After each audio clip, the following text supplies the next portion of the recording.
Alrighty, y'all. Welcome to the stream. I'm waiting for Gabe to get in. Once Gabe gets into the Zoom session, I will be working real quick to get the layout finished so I can have him in stream.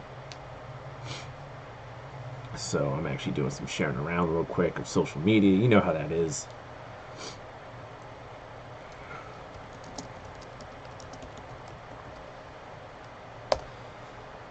So yeah, but yeah, no, we got a lot to talk about. We got the trade deadline to discuss. We got the taps to discuss. We're obviously going to be watching the Capitals Bruins game. You will not see the game live on Twitch. Copyright reasons. I ain't getting myself DMCA'd or copyright striked over that. Sorry, it ain't worth it. um, I've seen what has happened to my friends, and I'm not going to go there. So, yeah. My microphone the right one? Oh no, it's not. There we go. Now it's the right microphone. You know, I have a streaming mic for a reason. I didn't want to use my streaming mic. The camera's right. Or is it? I don't know. Let's look.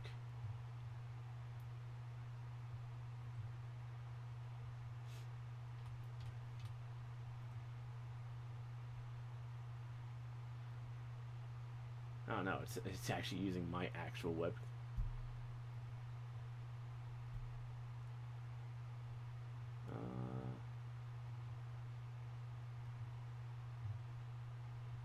Okay, it doesn't want to use my actual webcam. That's funny. Alright, well, we'll just use the integrated for now. It's not the end of the world.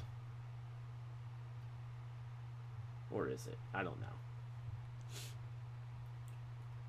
So yeah, feel free to shoot your comments in the chat here on Twitch. We'll answer your questions.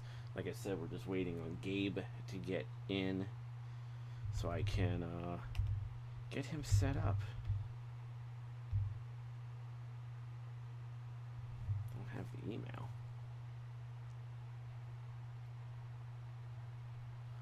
Okay.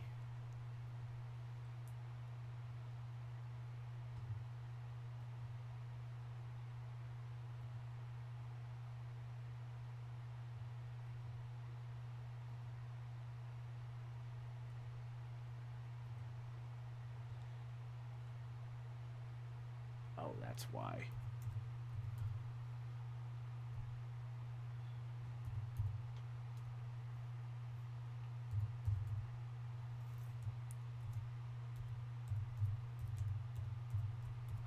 That would explain it.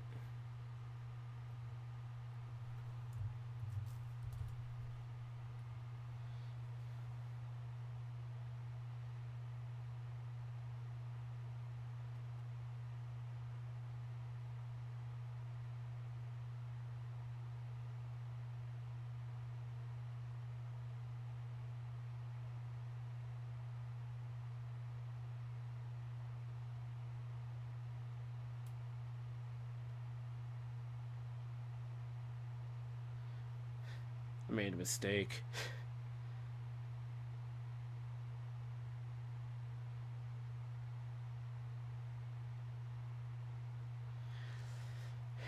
I typed in the wrong name in the email. Whoops.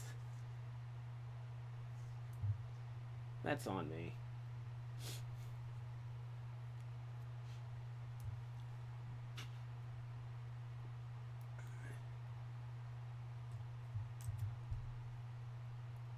Let's hop in the Discord and do a little bit of promoting.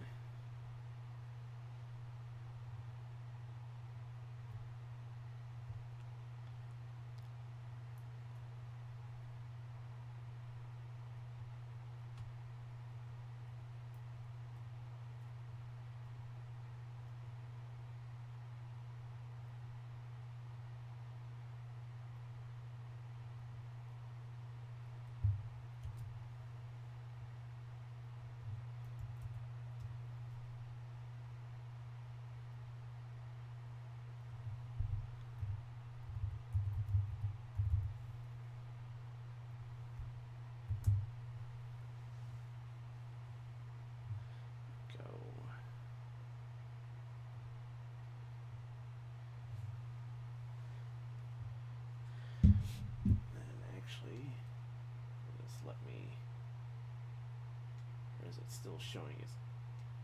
There we go. Now it will let me start it. And here comes Gabe. So I'm going to mute my mic real quick so I can work on this. Give me one moment.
All right. So, Gabe, welcome to the show.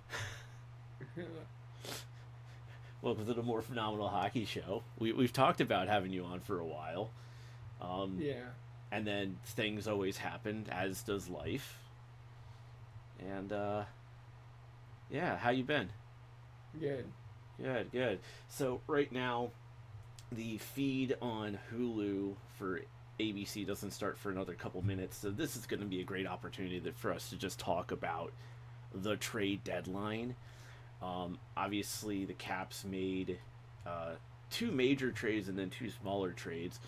Starting off with the first big trade, which was the Capitals trading forward Nick Dowd to the Vegas Golden Knights for goaltender prospect Jesper Vikman, a 2029 second round pick and a 2027 third round pick. Um, when you look at this trade, obviously this is the one that caught everybody by surprise. What are your thoughts on this trade when the Capitals traded Nick Dowd? Ilya Protas will probably be in the NHL next year, and there's a space for him, and it's probably a good move. It looks his face-off percent. I mean, I don't think face-offs matter overall too much, but like he does a lot of D-zone stuff in PK, and he hasn't been as good at it. He's 36. Like you're probably not gonna make the playoffs. You don't have your. You, I don't remember if they have the third this year. They don't have the second this year. So you're trying to get some picks back in the top 3 rounds. Like it's Now good note, move. now note, the second round pick in the Dowd trade is a 2029 pick, and the Yeah, third but rounder is 2027. So these are picks that the Caps aren't even going to be able to look at, let alone yeah, select for the next couple years. Yeah, but you could always just shuffle the decks. But you're Yeah. just getting assets back to move stuff around, which you're missing, even if it's a couple years later. Either way. Yeah. Um, and then I mean, and I've seen a lot of pundits been saying, Nick Dowd, when Pierre Luc Dubois was out due to injury, he struggled throughout the season, to really maintain, and I think some of that is a little unfair on him because you're asking a guy who is generally a fourth line center to try to be a second, third line center and to do more than what is normally asked of them. So I can understand why some people can say that, oh, this is more of a down year for Dowd, when in reality, I don't. When you look at the circumstances, it's that just you're asking him to do more than what is usually within the realm of that player. Would you agree They, with that sentiment? they asked him to create way more offense than he can, which he really can't do. I'm not. Like, he's not. You don't want him creating offense. Like, they were having him play with, like, skill players. Like, then it wasn't going very well. Yeah. Like, they asked him to play with Leonard, and, like, that's not going well. Like, just play your guy that can do that. Yeah, and while having a guy like Leonard on the line with him is actually a good thing, um, because that brings a little bit more speed to that line and everything. It's still you're again like you're still asking a little bit too much from him. Oh, and by the way, the Boston Bruins are wearing their Stadium Series jerseys today against the Caps. Oh, I didn't know. I didn't notice. I'm on. So I do a lot of bouncing around on Twitter and stuff like that, and all their stuff is in their Stadium Series graphics. So I notice these things because I'm a nerd for jerseys and stuff like that. But Yeah. so And that I don't think that goalie prospect's worth anything. Just to be clear, maybe he is, but his numbers have been horrible in wherever he's Well, been. see, what's interesting? I was reading something where apparently teams aren't looking at goals against average anymore or save percentage. I think it's save percentage. They're not looking at those metrics anymore.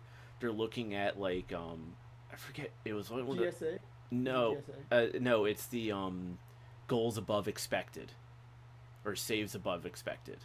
Yeah, GS. Yeah, And yeah. Yeah, so that's apparently the stat they're now looking at instead of save percentage and goals against average, because every goalie's goals against average save percentage has gone down over the years. So for no, just so that's for, so for Jesper Vikman, they're saying, well, we're not really looking at this, we're looking at this other thing, and then they're also, let's be honest, obviously one of the big things that was talked about was Charlie Lindgren potentially, being on the move, which didn't make sense at this time because if you're going to go to the playoffs, you do want to have two veteran goalies. But the reality of Lindgren possibly getting moved during the offseason and Clay Stevenson coming up to become the new backup goalie, that means you have Bjorklund and Mitch Gibson, and then you now have Vikman as the number five, or the number five in the depth chart for see a goaltenders. RFA. I believe so. They might just not contender him. It depends, but yeah, I don't. I'm not. They could do. Vic. They had to take a contract, and I guess that was one of the guys that they were just like, sure. Well, the thing is that Vikman is 6'4", and he's only 23 years old. And goaltenders, it is notable, goaltenders do take longer to develop. Yeah, he's a restricted free agent at the end of this season. Goaltenders have always been notable to take longer to develop. Most goaltenders don't come into the league truthfully until they're like 25, 26, 27 years old. The reality is with Clay Stevenson is that he's, if he gets put back on waivers again, you and I have discussed this before, Clay Stevenson is being claimed by another team. And so it puts the Capitals in a precarious position. So if they lose Stevenson, say they don't trade Lindgren, but they lose Stevenson, right? At least Vikman can fill that void, because who knows when Anton Keller is going to come over from Europe. They could also sign Rich Magee from Notre Dame camp, but I think he's like really young. Yeah, but college goalies, they tend to stay the full term of college, if I remember right. A lot of them don't jump like the way a Ryan Leonard or a Cole Hudson would after a year or two in college. They usually do the full term in college. Depend on like late round goalies, yeah. Ravensburg for San Jose is probably playing a year or two. Michigan State is signing. They signed Ned to 2 years, so they'll. Yeah, and so that makes a little sense. They'll have that goalie, play for 2 years, in college, and then once But Ned's he's contract's up, they can bring him in. yeah, but he's a top guy, not one of the Well, yeah, but not a guy. but let's be honest, most goalies who get drafted, we when was the last real true top goaltender taken in the first 2 rounds to make an almost immediate impact in the NHL? Was it Flurry? Fleury, you got Luongo, Pietro before his before the groin. injuries, yeah. So it's like it's not a lot. It's not a lot of. Cam Ward was a rookie for the Carolina Hurricanes when they won the Cup in 2006, but I don't. I'd have to look at how old he was when that took place, in that time for him. Um. So. So yeah, it's just one of those things we'd have to look at it and see what. Yeah. The Capitals marketed on Twitter or on social media that they're wearing the navy buckets and they're wearing the white buckets instead. As they have the ABC feed has just come on, so that's why I'm making these notes now. They put in the hunt the Caps, but note on the Caps right now, technically they're behind the Flyers in the draft order. That would. How would they be behind? Because it's based off of standing points. Well, that's how Tankathon has it. Tankathon has Caps of 13, 14, and they're one like a little point percentage right behind them because Caps have played 2 games. Oh yeah. Because so I see it because the Caps are .548 and the Flyers are .549. It's just crazy thinking like, this is an important game for the Caps because the Caps play the Bruins again later this month.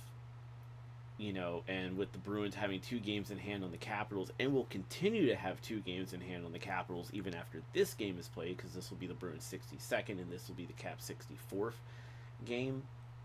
It's possible. It's possible the next Bruins game is Cole Hudson's debut, but I don't think BC's losing. Yeah, losing that game. It's interesting because Ted Starkey said, when I was talking to him, and it made me think about the we'll get back to the trades in a moment, but obviously the Caps had to move a defenseman. We all thought it could. I thought originally it could have been Rasmus Sandin, but he's played a lot better in the last, coming out of the break and actually even before the break. A lot of people thought it was going to be Trevor Van Riemsdyk because he's an unrestricted free agent. But then it ended up being John Carlson. I feel that Carlson being traded is a result of the contract talks maybe truthfully not going the way people thought they were going to go. I know yesterday Chris Patrick, the general manager of the Capitals, had his presser where he was talking about the how they were doing contract talks. So the first time they talked to Carlson's camp was when they were in 4th place. Then the second time they talked, they're in 7th place, and then the third time they talked, they're out of the playoff picture, and they're like, well, we need to kind of reassess things now because we're not in the playoff picture right now. But I also feel that term might have been a problem, because Carlson's 37 years old, and 36, I'm pretty sure. 36, 37 years old, and the problem I have with that is that I wouldn't give him anything more than a 2-year contract because of age, and because let's be honest, Carlson's been dealing with a lot of injuries over the past several, um, seasons. He hasn't been the healthiest, and it definitely has shown that he's lost a step. But but then the Capitals went out and acquired Timothy Liljegren from the San Jose Sharks, who will wear the number 27 when I believe he's debuting along with David Kampf, who will wear 64. They will be debuting on Monday against Calgary. I believe that's who they're playing on Monday. I think they're playing Calgary. They play Calgary Monday, and then they go to Philly. Yeah, so so those guys will be debuting. And when I was talking to Ted Starkey about it, he actually mentioned to me that Liljegren in a way could be like Hudson insurance, because you don't know how deep Boston University is going to go right now. They could go deep, and then next thing you know, we're not seeing Cole Hudson until April at that case. I'd be really shocked if they don't lose in the quarterfinals. Yeah. Of the Hockey East tournament. So, but we'll see what goes on there. But the full expectations, Hudson's coming. By the Colorado. Yeah, he's coming one way or the other. But obviously, BU is currently in sixth in Hockey East standings. I believe they have one game left tonight. Where's their points? They're 1 point behind Maine. If they jump Maine, they don't play on the 11th. Otherwise, they play on the 14th. Yeah, If they play the 11th, they'll play Vermont, and they should win that. But then they'll end up playing UMass or UConn, and probably losing that in Hudson, and play Philly. Play against Philly. Yeah, so we'll see what happens there. But they could technically win Hockey East and go to the Frozen Four, but they're not making the Frozen Four unless they win Hockey East. Oh yeah, well that's I think the big thing is that they have to do that. But talking about John Carlson, obviously the 1:15 in the morning trade of John Carlson to the Anaheim Ducks for a conditional first round pick in 2026, which essentially the condition for the pick is that if the Ducks make the playoffs, then it's a 2026 first round pick. But if the Ducks miss the playoffs, they can defer it to a 2027 first round pick that goes to the Capitals instead. Do they have to wait till after the season? No, so what they have to declare it before the draft. Okay, that's what I thought. That's what I meant. Yeah. So like I don't know what pick. So if they go in the playoffs, lose first round, they'll probably defer because they'll get a better pick. No. If the Ducks make the playoffs, then it is a 2026 first round pick going to the Capitals. But if the Ducks do not make the playoffs, then the Ducks have the option of which it's going to be a 26 pick then. Yeah. So that's the condition of the pick. I thought it was the other. I read it the other way, but I read it. Yeah, no, it because it makes more sense that if they don't make the playoffs, they may want to keep this year's pick. Well, that would and defer it to 2027. So yeah, I mean it makes sense, but then they also got a 2027 third round pick. So that's. I think that replaced the pick they traded too. Yeah, I believe so too. It was something that was going to happen eventually. And then, as I mentioned, the Capitals traded a 4th round pick in this year's draft, and the puck has been dropped in Boston between the Caps and the Bruins. To the San Jose Sharks for Timothy Liljegren. As I mentioned, he'll wear the number 27 for the Capitals when he debuts on Monday. Like I said, this is the insurance for depending on how long Cole Hudson's not going to be with the Capitals and how long he's still going to be with BU. And possibly TBR's replacement. There's a penalty in the Caps. Already? Oh yeah. I see the arm up, but good job, Caps. It's like we're like 43 seconds into the game and we got a penalty one thing already. You don't want to do against the Bruins and your best penalty killer. But I don't know. He's a UFA at the end of this season. Liljegren. It's very possible that, I mean, keep in mind, you also have Declan Chisholm, who you want to get, you want to give more opportunity to him, and he could, in theory, be a TVR replacement. You're going to have Dylan McElrath for at least one more year next season. So, and then you're going to have Cole Hudson in the lineup. So your defense is essentially going to be, I would assume it would be Matt Roy. It would be Matt Roy, Jacob Chikrin, Faravari with Hudson, and then Sandin with Chisholm, McElrath next season. I don't think they want McElrath as seventh defenseman. Well, he's got 1 year left on that contract, so. And who are they? Are they going to play Marty on the right if they're going to do that with Hudson? Because I don't want Hudson on the right. Well, see, here's the thing. You need to have a stable defensive defenseman with Hudson to help ease him in. And the best guy to do that would be Faravari, unless you want to switch up Faravari and Matt Roy with who they are. Matt Roy's not playing with Chikrin, right? So, yeah. Well, this is just me how I'm mapping things for next season. You know what I mean? I agree, but they've played Sandin on the right. So my thought is they're going to put Sandin with Marty. But I read something about Lane, who he played on the right when he came to Montreal. But St. Louis was basically saying he says he's better on the left because he can walk down the wall and pass that way easier, and he's always on his forehand. And he also said like defending doesn't matter what side. It sounds like me when I play hockey because I'm a right-handed shot too, and I play on the left side for that very reason. It's easier to go down the wing when you're on your offside than no. It's easier on his forehand to go down for Lane because he can get on the wall and put it.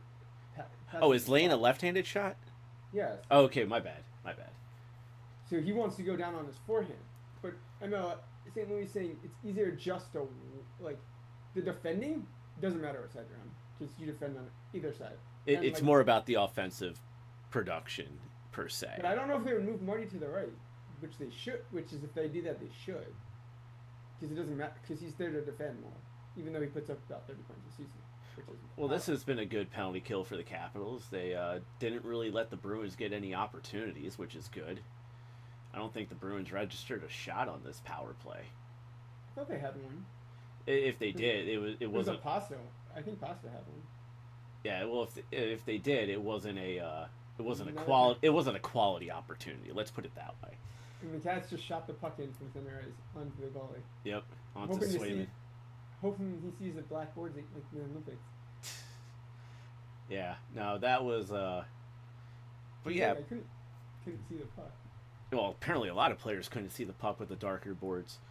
But then the Capitals, and I want to knock out the third trade real quick for the Capitals, and when it's the intermission, I want to knock out some of the bigger trades that took place in the deadline too.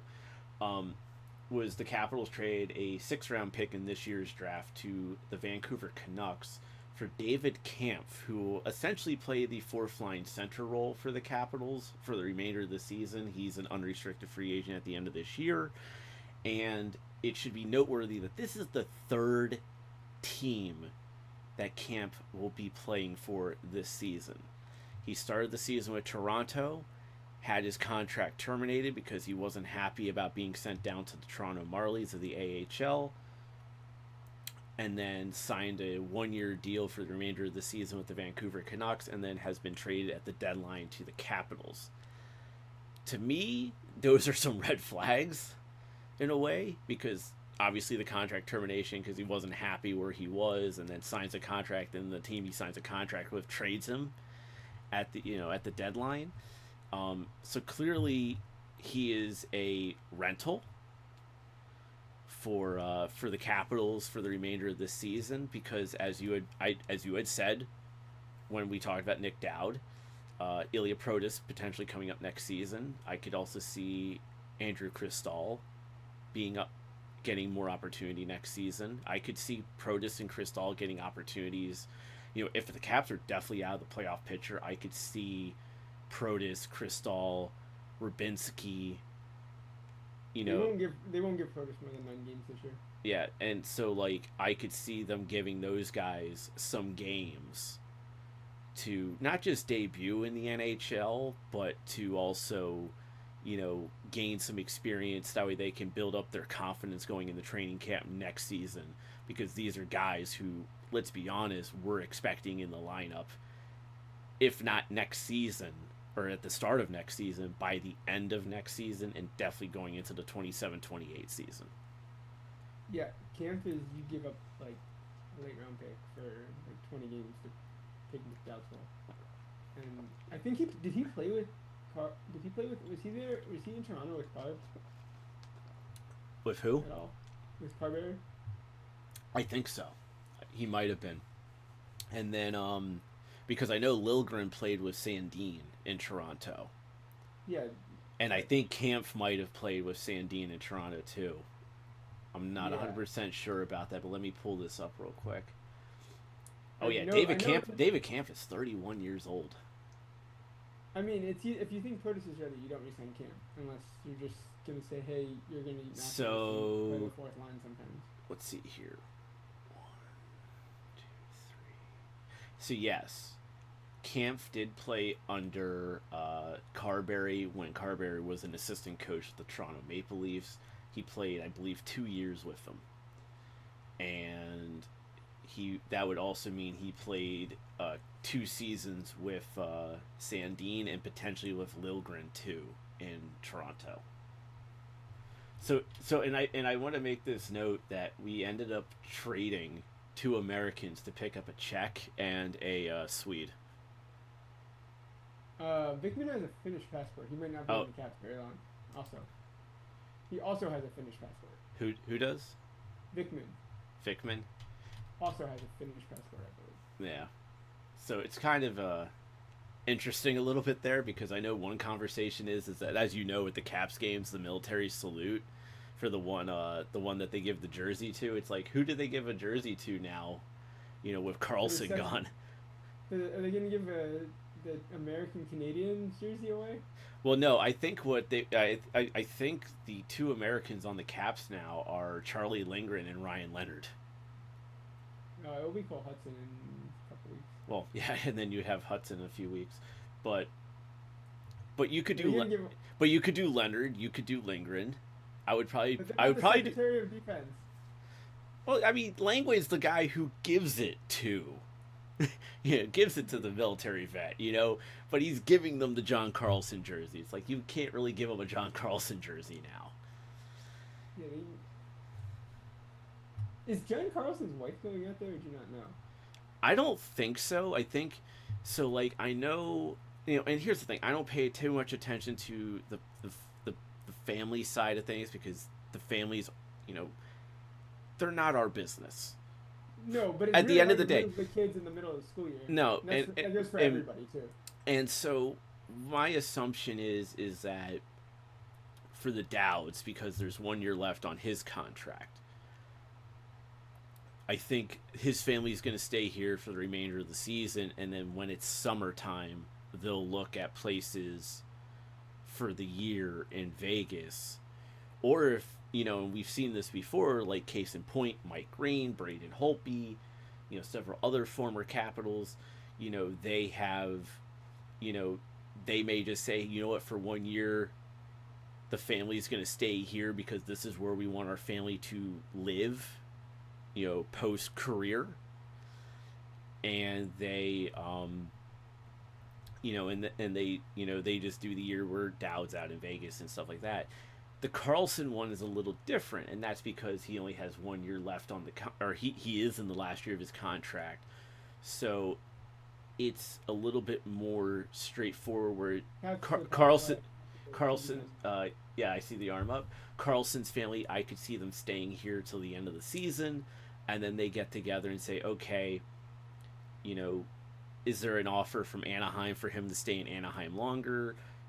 Are other teams, or is he going to test free agency? So I can see, it being different in that perspective of the team, the family's going to stay here in Maryland while John plays in Anaheim for the remainder of the season and the playoffs, and then they reassess everything over the summer when he potentially hits free agency. Because if he hits free agency, I'm going to be honest, the teams I see him potentially going to is New Jersey, because he grew up a Devils fan. Maybe Boston, because he has family in Boston. Or if nobody's really showing interest in Carlson, the Capitals can come to him and say, hey, we'll give you a 1-year league minimum contract. They're not giving. He would get like $6 million. They're not getting minimum. They have too much cap space. Well, no. The thing is, though, is that like you're not going to give somebody $6 million for 1 year who's at the, I hate, I'm pretty sure I'm going to get hate for saying this, for a guy who's at the tail end of his career. That's what you do. It's not. It's not like Ovechkin, where if he signs for another year, he's going to get like $6 to $8 million because it's Alex Ovechkin. But the Devils don't really have space for him. Well, the Devils are going to try to move players out of there. They're trying to move Dougie Hamilton, who has a no. They're trying to trade Dougie Hamilton. It sounds like Simo Nemec doesn't want to be there anymore because of the log jam on the right side. They have Seamus Casey too. Yeah, so it's like the Devils are probably going to have to do some major surgery over the summer, and especially on their defense, because their defense just in general isn't good. Another team that's actually shooting themselves in the foot with their trades is the New York Islanders, and I agree with what both Kevin Bieksa of Hockey Night in Canada and Paul Bissonnette of NHL and TNT have said about the Islanders. But I'm adding one player into this mix.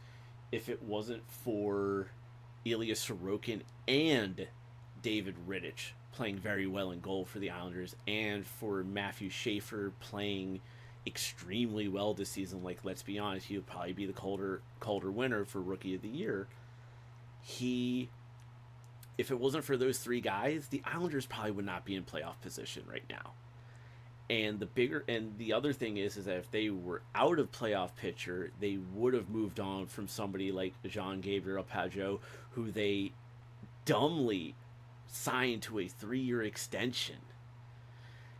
They would have gotten rid of Anders Lee, who they need to move on from.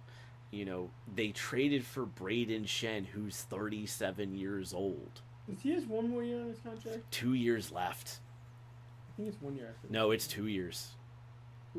He has 2 years left. So this is a team, the Islanders, who are essentially being carried by 2 goaltenders and a defenseman. And Barzal their points leader? Oh god, there's a breakaway in front of him. And oh Jesus, and it's Lindholm. No, I know what happens. Yeah. I'm doing it for the people who are watching the stream. There's a little bit of a difference. I know. I just said, "Oh God!" I was just like, "I'm behind you," so I was just giving. No, you're. I think you might be like 5 seconds ahead of me. They just. Ooh, good shot there from Wilson from the slot area. They actually had a good entry.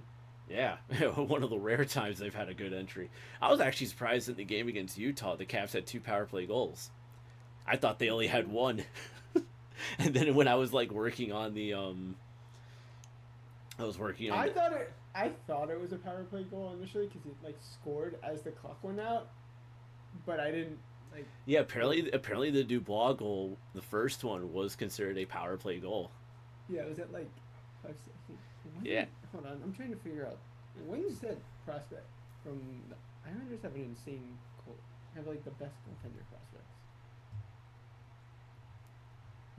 They have another Russian coming. Who does? The Islanders. Yeah, but the thing is, though, is that the problem is that you still have these bad contracts with the Islanders that, doesn't help them in both the short term and in a way the long term. Like, they need to move on from Pageau. They need to move on from Lee. They need to move. Unfortunately, they're going to be stuck with Bo Horvat in that massive contract. They may not be able to move Braden Shen until he's in that last year of his contract. Oh, they for some reason took on the Palat trade guy. Palat. Oh yeah, that's right. And they brought in Palat.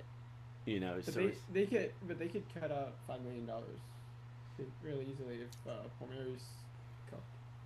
yeah, and that was a guy. It was like, that's the Palmieri sign. They call it Kyle Palmieri sign blew my mind because apparently when Matthew Darsh came in as the new general manager, there was a verbal agreement between Lou Lamoriello and Kyle Palmieri on a new contract extension. And when Darsh came in, Lou pretty much said, "You're signing Kyle Palmieri to this 2-year contract," and I'm like, "Why? The guy's at the tail end of his career. Why am I going to give him a contract?" Wait, what are some of these? They just have some random contracts that are like $3 million. Another penalty coming up. Here's an on. Protus. Protus.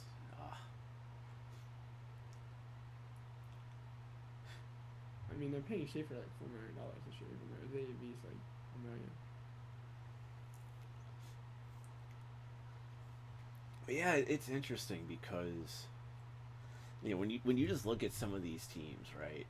You just ask yourself like how.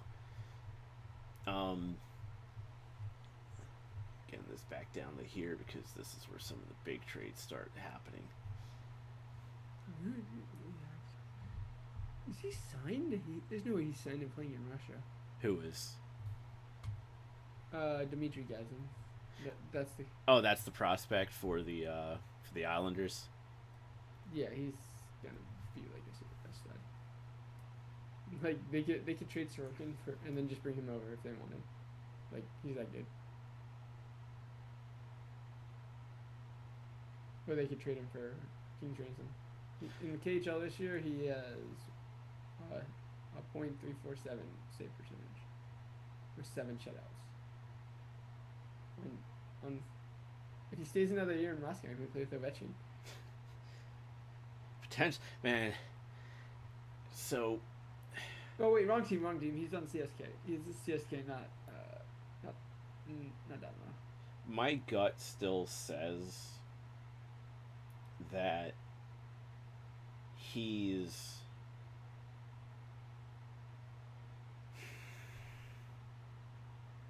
My gut still says Ovechkin retires from the NHL at the end of this season.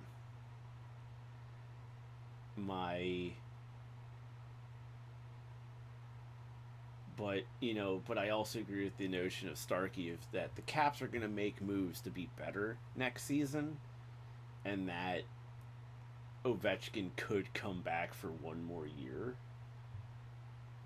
It's just it's so hard to gauge. You know what I mean? Because it's like he's playing with such a poker face on this. Like even yesterday when Ovechkin was asked about his future. Oof. Good save by Thompson there on that. And oh, nice go. McMichael, come on. Oh, that was a great save by Swayman there on the 2-on-1 by McMichael and Wilson there. It's so hard to get over. Oh, did you see Devin Taves got robbed by another American goaltender? Oh, was that last night? Yeah, Ottinger robbed him. Yeah. I was talking about the Colorado one where I guess it was like in the shootout, Mackenzie Blackwood just went, almost like Dominic Hasek. Oh no, I had the game on and I saw Taves got saved and I was like, oh, on another American goaltender, he got robbed again. So let's see here. They just put Mason Laura is out. So obviously you saw that Evgeny Malkin got 5 games for slashing Rasmus Dahlin in the head neck area. Yeah. That's Kindle's about to be their 1C for 5 games. Yeah, he doesn't his first game is tonight, and then the last game he serves is next Saturday because they have like 4 games next week for the Penguins. And I need to find a center to fill in for a week because Malkin's on on one or both of my fantasy teams in hockey. Is their third line center is Kindle taken in your fantasy league? I I don't think so. Well, probably What? produce. I can't grab Fraser Minton because the game's already underway. You could technically put him on the wire for next week. Well, I need somebody for today. I need somebody to play today. Oh well, try and get his replacement. Let's see here. Oh god, it's not gonna be a trip.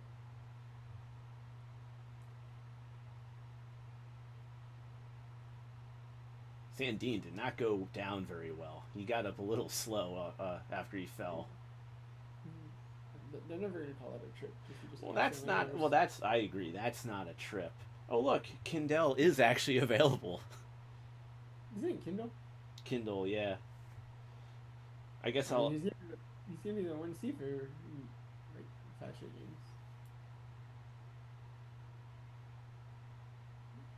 His fantasy numbers have not been very kind, though.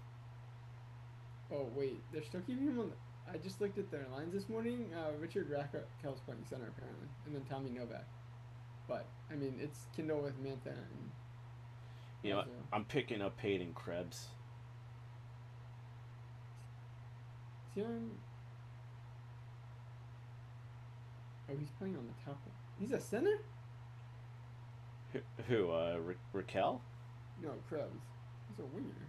But I guess he's still center with this one. Hey, they have him listed as a center in Yahoo Fantasy, so Is Pierre-Luc Dubois center fantasy? he's listed as a center and a left winger. Because he's not listed as a center on the roster.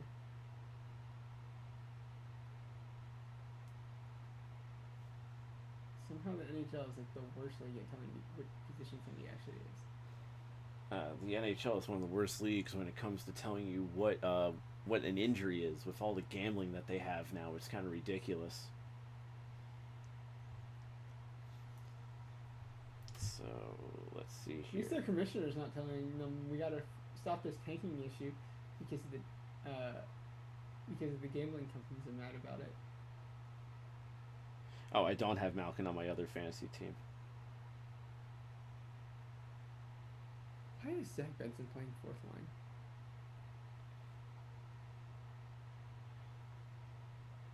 Why are they putting him in fourth line? So I'm going to be playing in the National Ball Hockey League this year, starting April 11th. Yeah, buddy. Nice. And I got named alternate I am named as one of the alternate captains, which is awesome. Oh, they traded this. Okay, this is the guy they traded. Okay. The crap is tall. Oh my, yeah, they. Whoever, the prospect, the Islanders drafted in the 6th round as a goalie this year, it looks pretty decent for a 6th round.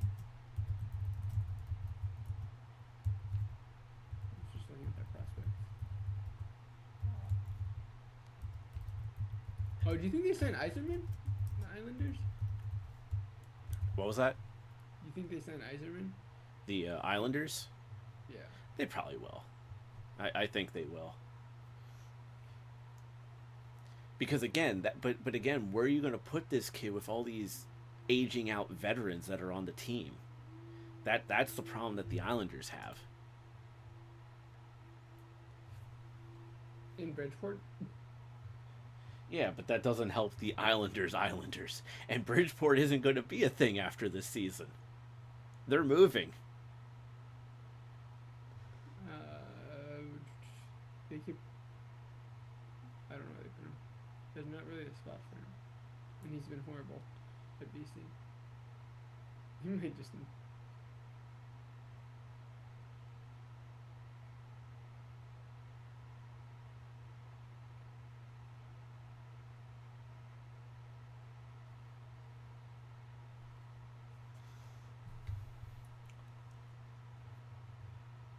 So, fun fact about Ray Ferraro. I have hockey cards of him with every team but one that he played for. The one team I don't have a card for him for is with the St. Louis Blues. Last season during the playoffs, because I saw Sean McDonough and Ray Ferraro every time I was waiting to get into the games for the playoffs, and ESPN was always doing the games. I actually got Ray Ferraro to sign a hockey card of every team that he played on. I'm pretty sure he's still the WHL goal Oh no, he doesn't have that. There's no way. He has the WHL record for most goals in a season, if I remember correctly. Ray Ferraro. Yeah, he had 108 with Brandon in 83, 84. Yeah, and I guarantee you he blocked 0 shots that year too.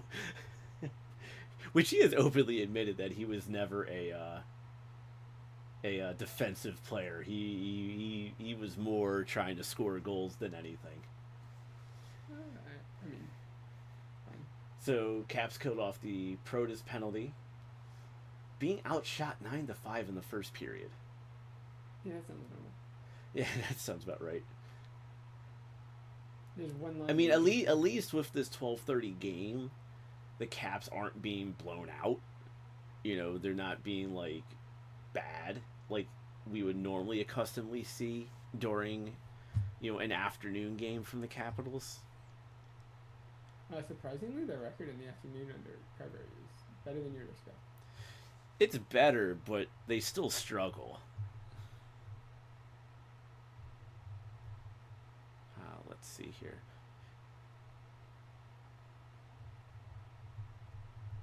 There we go. That's what I need.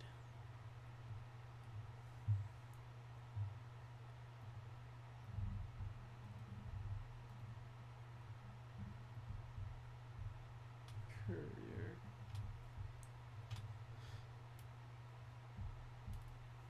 Oh yeah, that does make sense. You have LaPierre as the center of the fourth line for this game until you can get Kampf into the lineup next game.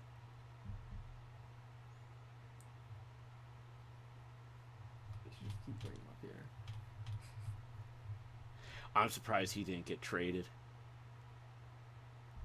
I generally am, because with LaPierre, he's on a prove-it contract. And, granted, he has played better in this last little stretch, but I don't see him coming back next season. I just don't. He's unable to. He hasn't been able to put up any points, but he's doing all the things you'd want. If I'm looking at a team and I'm trying to buy low on somebody, I'd buy low on LaPierre because he's consistently just in the offensive zone, getting a lot of shots. His teammates are always getting shots. He's one of the players that makes Ovechkin better, and actually playing the offensive zone. Whenever they did that random game in the fall where they put LaPierre and Milano on the first line with him, it actually worked for the 2 minutes they actually played, and then he stopped doing it. What? Just maybe this will work, and I know he wants to play with Strowman. Well, I think the bigger thing is that he doesn't trust LaPierre to play minutes. Well, I mean, the bigger thing, and you and I, my God, he almost banked that enough swimming. Well, the bigger thing is that the bigger thing, in my opinion, is that and I think I had this conversation with you. I definitely know I had this with somebody on Twitter. Was that there was the line of, I believe it was LaPierre, Milano, Ethan, Frank, and in one game they had 5 points collectively, but they played 5-6 minutes each. And my thing was, it's what they did for that one game was they maximized their minutes.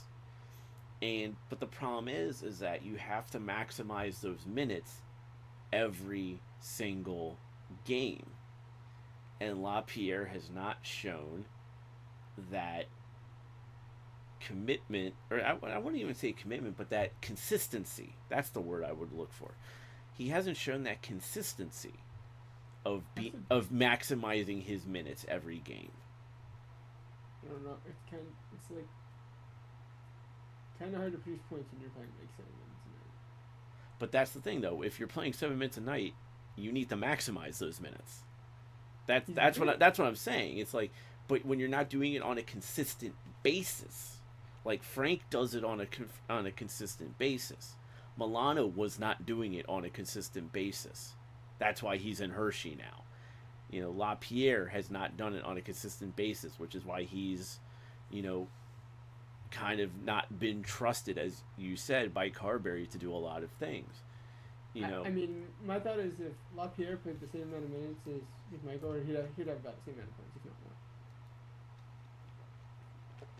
more. yeah, I mean, I'm not going to debate that because that's always possible, but McMichael, you know, like last season per se. He put up 7 points, yeah. Yeah, I mean, McMichael is, you know, Somehow. he had career highs in everything, I believe, last season. This season obviously was a little bit more of a downslide for, you know, McMichael and Protus. But that's expected because I think I don't everyone was think- kind of playing out of their minds last season. I don't think Curtis's pace is that far off. It doesn't feel like it's at the same I mean, it's rate kinda hard as to- like it was last season. Let's put it that way. It doesn't feel like it's at the same rate, but at the same time, I think we can all mutually agree the Pierre-Luc Dubois injury played a big factor in a lot of that. He was at .86 points per game, and he's at .71 this season. But like, yeah, no Pierre-Luc Dubois. He's played more minutes. Still no power play goals. Shooting percentage is down 5.5%. Like, but he's getting way more shots on goal. So like, he already has more total shots than he did last season. Yeah, he's That's yeah. like, I just pulled up stats now, and yeah, no, he's 20 and 22, so there's still his assist falling off for some reason. yeah, he's definitely on pace. He could easily get 30 goals this season. Like he can probably pop off 10 more goals before the end of the season to have another 30 goal season. It's more his assists just fell off. I think does it feel like Strome's assists have fallen off this season as we're in the first intermission still scoreless between the Bruins and the Caps. I mean, yeah, but actually he's at 33. Yeah, but he always gets a lot of secondary assists, which are not reliable. Leonard's having a pretty solid season, 11 goals, 20 assists for 31 points this season. That's I would say that's about as on par for Leonard of what you'd want for him as a rookie. I expected 45 to 50 point like type of season. Yeah, and then Not plus or like he missed a couple games, so like the pace for that, like Yeah. he's having the season backwards of how I'd expected on though. Like I would have expected big goals, not the assists. Yeah, and then obviously the other rookie on the team being Justin Sordiff. Man, have I been loving Justin Sordiff this season. 12 goals, 14 assists for 26 points. He's been having I think the one player who's really benefited with Pierre-Luc Dubois being out due to injury was definitely Sordiff. Yeah. Stromer has the A, by the way. Yeah, I know. So, what was it when Carlson was out, Dowd wore the A, but I think also when Carlson and Wilson were out, especially coming back from the Olympic break, it was Dowd and Strome wearing the A. So I'm not surprised that that Strome is wearing the A for the Capitals. So the question is that say Wilson or Strome are out injured, who's the other guy who wears an A on this team? My assumption would probably be Faravari. Would they give it to Chychrun? Maybe. I could see Faravari though because he's been there longer. No, I'm not too worried about it. I figured Strome would get the C after this. Now Still- Wilson's getting the C after Ovechkin retires. I meant the A. Oh yeah. So yeah, I definitely think it would be Strome wearing the A the remainder of the season for the Caps. Oh, but in when we go through the trades, I know there's gonna be a very young captain on another team very soon. Connor Bedard. Yes. Yeah. Somehow he gets it before the other center that should have the C already. Well, let's talk some trades. It is intermission time. Like I said, it is scoreless between the Bruins and the Capitals. Uh, Not much really to talk about for the Caps Bruins game so far. I mean, obviously the Caps have taken 2 penalties. They've killed off those penalties. They did have a power play, which did result in a shorthanded scare, which did not come back to bite them, thankfully. So so nothing really to talk about too much right now on the Caps game. But so we're going to talk about some trades in the NHL, and starting off with Chicago Blackhawks traded Connor Murphy to the Edmonton Oilers. Murphy, who is a defenseman, gives the Oilers a right-handed shot of what they needed. A little bit more stability on the back end, maybe a little bit more grit, and the Blackhawks retained 50% of Murphy's contract, and they got a 2028 second-round pick for that. And then, keeping with the Chicago theme, they did a second trade with the Edmonton Oilers where they traded Jason Dickinson and Colton Dock to the Oilers for former Washington Capital Andre Mangiapane, a conditional first-round pick that is slated for 2027, and they retained 50% of Dickinson's contract. Funny note about this, Mangiapane, because of the rules, had to play in Bakersfield. He played 12 seconds on the first shift and did not return. Yeah, because you have to, if you get sent down to the minors, you are obligated to play in the AHL at least one game before you can come back up to the main roster. Has Jack Hughes not got his teeth fixed? Nope. He said he's going to. So, Yeah. I'm just surprised he hasn't done it yet. Yeah, and I claim I'm going to go out dating more, and that's not happening anytime soon. Well, he's dating a Canadian. So, let's see here. And then, of course, yesterday, the Chicago Blackhawks traded their captain, Nick Foligno, to the Minnesota Wild for future considerations. The future considerations was you get to play with your brother. Although I'm not gonna lie, the thing that the NHL posted about how Nick and Marcus talked about and how Marcus found out about Nick getting traded, he's like, "Oh, I got traded," and like Marcus is like, "Oh, S word, that sucks, man." And he's like, and then Nick goes, "Yeah, I'll see you in a few hours." That's a pretty good exchange. I'll give him that. The Wild had a day too. Yeah, they picked up Bobby Brink from the Flyers for David Jiricek. Let's see here. I like that for the Flyers too. And then I just think it's a good Jiricek. Apparently his offense is still really good, but he can't do anything else. And I don't know what it is with the Wild and young defensemen that they can't figure out how to use them well. Well, the thing on Jiricek is that he's slow, and that's been a problem for him since he was even going into his draft year when Columbus picked him at 6 overall. Is that he's just a very slow player. Oh, Hughes doesn't have a tooth there now. They took that out, so he probably has a flipper, and they'll fix it in the summer. Yeah. Minnesota also acquired Jeff Petrie from the Florida Panthers for a conditional 7th-round pick. And I think that's all Minnesota did in that regard. Yeah, they picked up forward Bobby Brink. And Minnesota traded Vincent Hinostroza to the Panthers for future considerations in a separate trade. They also got McCarron 2 days before. Oh yeah, and they did that. And the Capitals also did a minor league trade. They traded Graham Clark to the Ottawa Senators for Wyatt Bongiovanni. Hershey's down 2 centers. They have 3 healthy centers. They're literally playing 2 guys they normally play on the wing at center, in Leeson and Strome.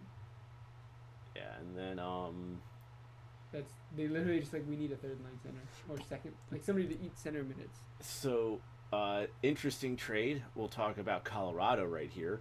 The Colorado Avalanche did a trade to reunite with forward Nazem Kadri. They also picked up a 4th-round pick in 2027.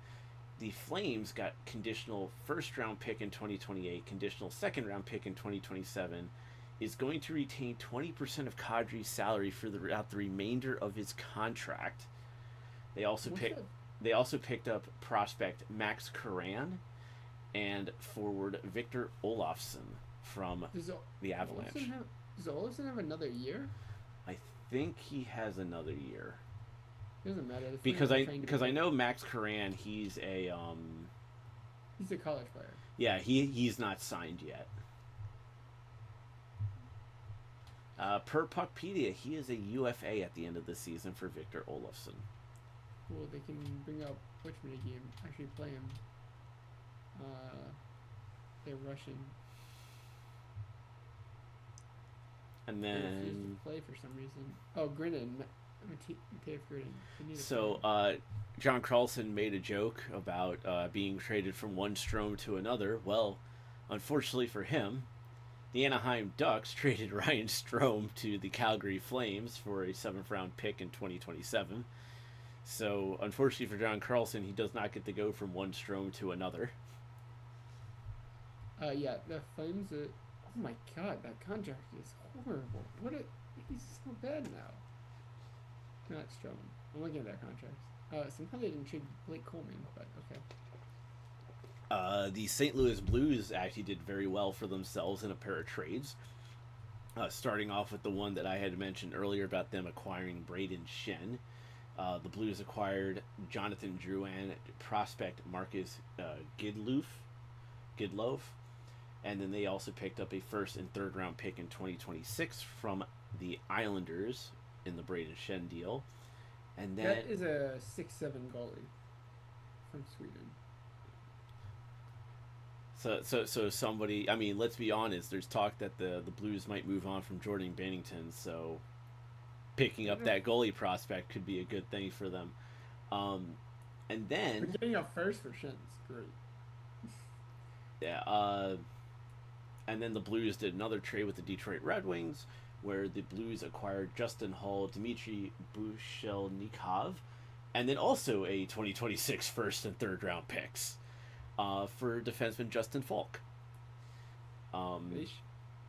So St. Louis did really good for themselves in this trade deadline. I mean, I would agree with a lot of pundits where St. Louis probably hands down is probably one of the biggest winners, who will not be making the playoffs, but definitely one of the biggest winners. They're in the playoffs right now. The Blues? No. No. I thought you meant the Red Wings. No, I'm talking about the Blues. I'm talking the Blues are winners here because they essentially acquired 2 first-round 2026 picks and 2 third-round picks in this year's draft too.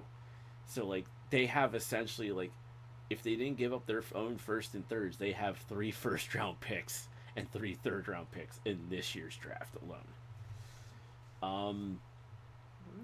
They currently have. There's only 29 first-round picks this year, unless somehow that gets changed. They currently have pick 5. Where are the Islanders? Oh, they got the Islanders first this year? Yeah, the Islanders and the Red Wings. Which would be 21, and the Red Wings. I don't see it. And 23. Tankathon hasn't updated those somehow. Yeah. Another big trade, Buffalo. They tried getting Colton Parayko from the St. Louis Blues, but he said, "Nope, I am not waiving my no trade clause." And apparently, according to Elliot Friedman on the 32 Thoughts podcast that was released last night, Friedman was told by some of his sources, "You have to go digging," but there were other trades leading up to the deadline where more players actually said no, but they weren't leaked. I know somebody that follows the Blues in St. Louis. He said Parayko's girlfriend, family, hold on, let me find it. If IMP Pizza in St. Louis, his longtime girlfriend's family owns part of it. So. Okay, and he has a no trade clause. He doesn't want to leave. Well, I mean, here's the thing, though. It's like, as great as that is, you're not endearing yourself to the fan base by doing that. Like, yeah, he has a no trade clause. No. I mean, hey, like Friedman and all these other NHL insiders have said, he negotiated him, his agent, the team. They all negotiated that stuff in good faith. So you cannot fault Colton Parayko for, exercising his right. But at the end of the day, it still does not endear yourself to the fan base, who's like, yo, this team sucks. We want to see you do well. You ain't going to be doing well here for a while, my friend. And we could have really used the prospects and stuff like that. That was like the best prospect that would have been traded. Well, apparently, what Friedman was saying, the deal that Buffalo offered for Parayko was better than what they ended up doing for the trade I'm about to say that they did with the Winnipeg Jets, which was for Luke Shen and Logan Stanley. So Buffalo traded Isaac Rosen, Jacob Bryson, 2027 second round pick, a conditional 2026 fourth round pick, and Winnipeg retains 50% of Luke Shen's salary. Apparently, the trade for Parayko was supposed to be a lot better than that. I mean, Murtaugh was the 8th pick in the draft, if I remember correctly. He was the 8th pick from Buffalo. He's a 6'6" defenseman, and he's producing a lot of points in the WHL when he's played there. Like, he's huge. And, like, they said, people were like, they traded Parayko for a younger pick, and I'm like, this guy could put up like a 40, 50 point seasons, not more. Yeah, so it's definitely, it's a shame that like, I'm actually kind of glad to see Buffalo going for it though, because they gotta find a way to stop leaking out these no trade calls, guys, before they talk to him. Yeah, no, you gotta feel bad. And Friedman even noted on the podcast, like I said, it was originally supposed to come out this morning, but they put it out last night. I think around like 10 or 11 o'clock at night last night. So I was listening to that up to a certain point because I got the most of the information I needed at that point. And actually, you and I, we were texting each other while I was listening to that podcast too. And and Friedman noted that he had a team executive or something call him and say, we're friends, right? And he's like, yeah, we're friends on the professional level and stuff like that. And then vented on him for 10 minutes straight about like the leaks and like he told Friedman, it's like, this isn't on you, Friedman. It's just more, this executive needing to just let it out, because of just how the leaks are and everything like that. Well, yeah, I'm sure other people declined their no trade clause, but like, I didn't watch the Patrick press conference, but he said whatever about Carlson. Carlson kind of went to bed knowing the 3 or 4 teams he could go to, and then he called him at 1 a.m. when they did the trade. He was like, call me back. So yeah, no, well the thing is that Patrick talked about the thing that happened with Dowd and how he didn't want that to happen to Carlson, because the trade with Dowd was agreed to the night before, but they agreed that they weren't going to announce it until that morning. So like the draft picks and Vickman and for Dowd, that all that was already determined the night before. But apparently it leaked out in the morning, and which put Dowd and everyone else in a very precarious position, which was not fair to Nick Dowd and not fair to the general managers either, because they had agreed, it was already approved, they just didn't want to announce until the morning, and they should have had that right to do that. But then when it happened, they were like, okay, we're gonna have to announce the trade at 1 o'clock in the morning because we don't want the same thing to happen to John. I mean, yeah, John knew in advance that, and puck is dropped on the second period for the Caps and Bruins. They didn't really want the same thing to happen to, Carlson, and they did tell Carlson, hey, something's being worked on. It's just, and I believe they did try to call him that night. I think Patrick did say that he did call him, but he just didn't pick up the phone at that time. But they still went ahead and announced it, and then discussed it that morning. So it's I mean, in one way or the other, I have to agree with what a lot of people are saying is that right now, especially like with the way the comments were from Ovechkin, the Capitals kind of have a PR disaster on their hands with how things went down with the Nick Dow trade and the John Carlson trade. And, it's just something that, you know, the Caps are just going to have to say, okay, we're going to learn from this and this is what we're going to do. But then at the same time, it's like, how do you fix all these things that leak out?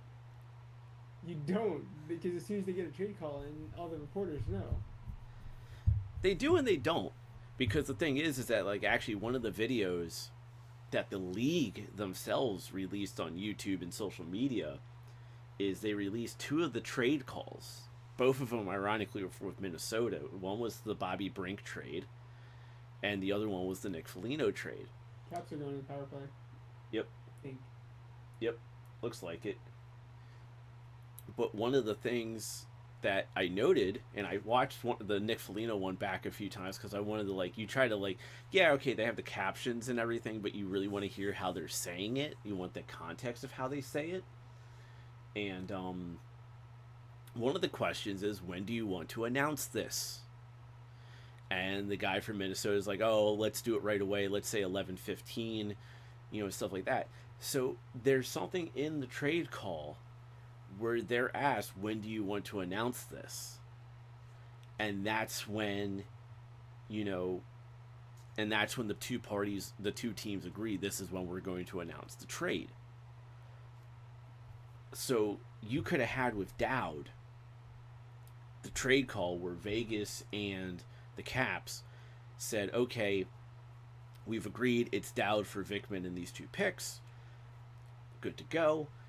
When do you, does Vegas have the cap space to carry Dowd? Yes. Does do the Caps have enough roster spots, because of the contracts, number of contracts they have to carry? Do you have a contract space for Vikman? Yes. Okay, good. If there's any bonuses or anything like that, have these been paid and stuff like that? All the standard stuff.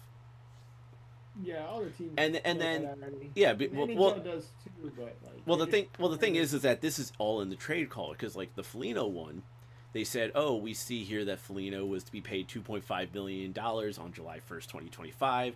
Chicago, has that been paid?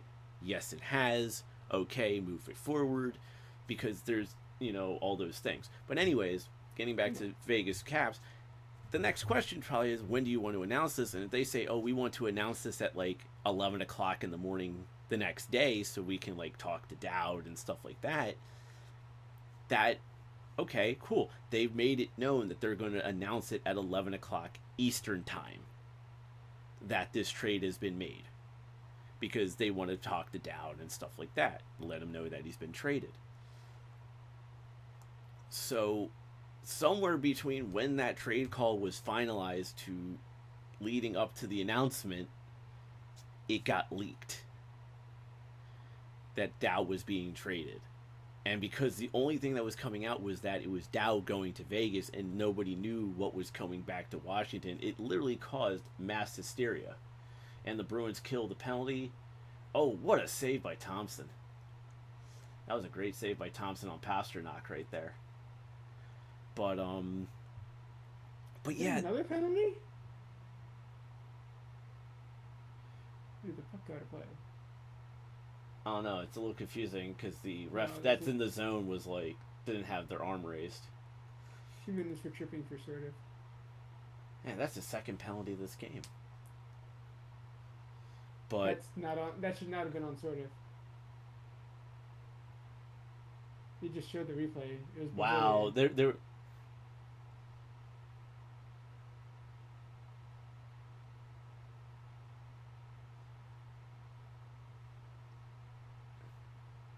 just showing. I mean, it's a trip, but they just got their own player. I don't think there was a trip. Like when they showed Villiers looked like he caught his legs. If there's anything, it's on Bavillier. Sort of didn't do anything wrong. Yeah, no, that Soros definitely shouldn't have had a penalty. But but going back, but going back to the trade thing real quick, just to kind of put a cap on it. Something happened. Somebody got a hold of something, and somebody leaked something about that Dowd trade, which caused chaos for the Capitals, for the Golden Knights, for the league. Oh, and the Bruins just scored. Zaka. Yeah. And he's like right in front of the net, right on Logan Thompson, and nobody's taking him. Yeah, that's tough. They need Dylan McIlrath for that, right? I'm kidding. I would. No, I like. Where's our team in general? Like on that play, on that penalty kill. They just had a. So let's see here. Michael gets caught up ice because he turned the puck over trying to break away. Wilson blew a wheel. Okay, you got Faravari, you got Protus, and you got TVR. Protus went up. So it's Faravari on Faravari let Saka go. Yes. And then he tried to tie up the stick, and then Zaka moved himself to box out Faravari. They were trying to play man-on-man defense on the penalty kill. Yeah, and that was not going to work well for them there. That doesn't work on the penalty kill. Yeah. You got to box him out, and that was a very poor execution of the penalty kill right there. Oh, Protus jumped up on the penalty kill when he was the lowest guy. You're just supposed to play lanes. I mean, I know they want to delay stuff, but sometimes it just is so hard to delay it because it's going to get out. Good shot from the point there from, I believe that's Chikrin. Yeah, that's Chikrin with TVR. Okay, good shot by TVR to get it into the below the goal line area. But yeah, I mean, but that's the thing. It's like the league and the teams need to figure out, like, okay, if we agree that this announcement's happening at, like, we agreed to the trade at night, but we're not going to announce it till like the morning. Nothing should be coming out about it. Period. But unfortunately, that's just not how it is in this world with social media. See, actually, the real player that's at fault is Faravari there, because they just showed it with the lanes thing, and Faravari lets Zaka go right past him. Yeah. So realistically, that's more on Faravari than it is on Protus. And Charlie McAvoy got another point.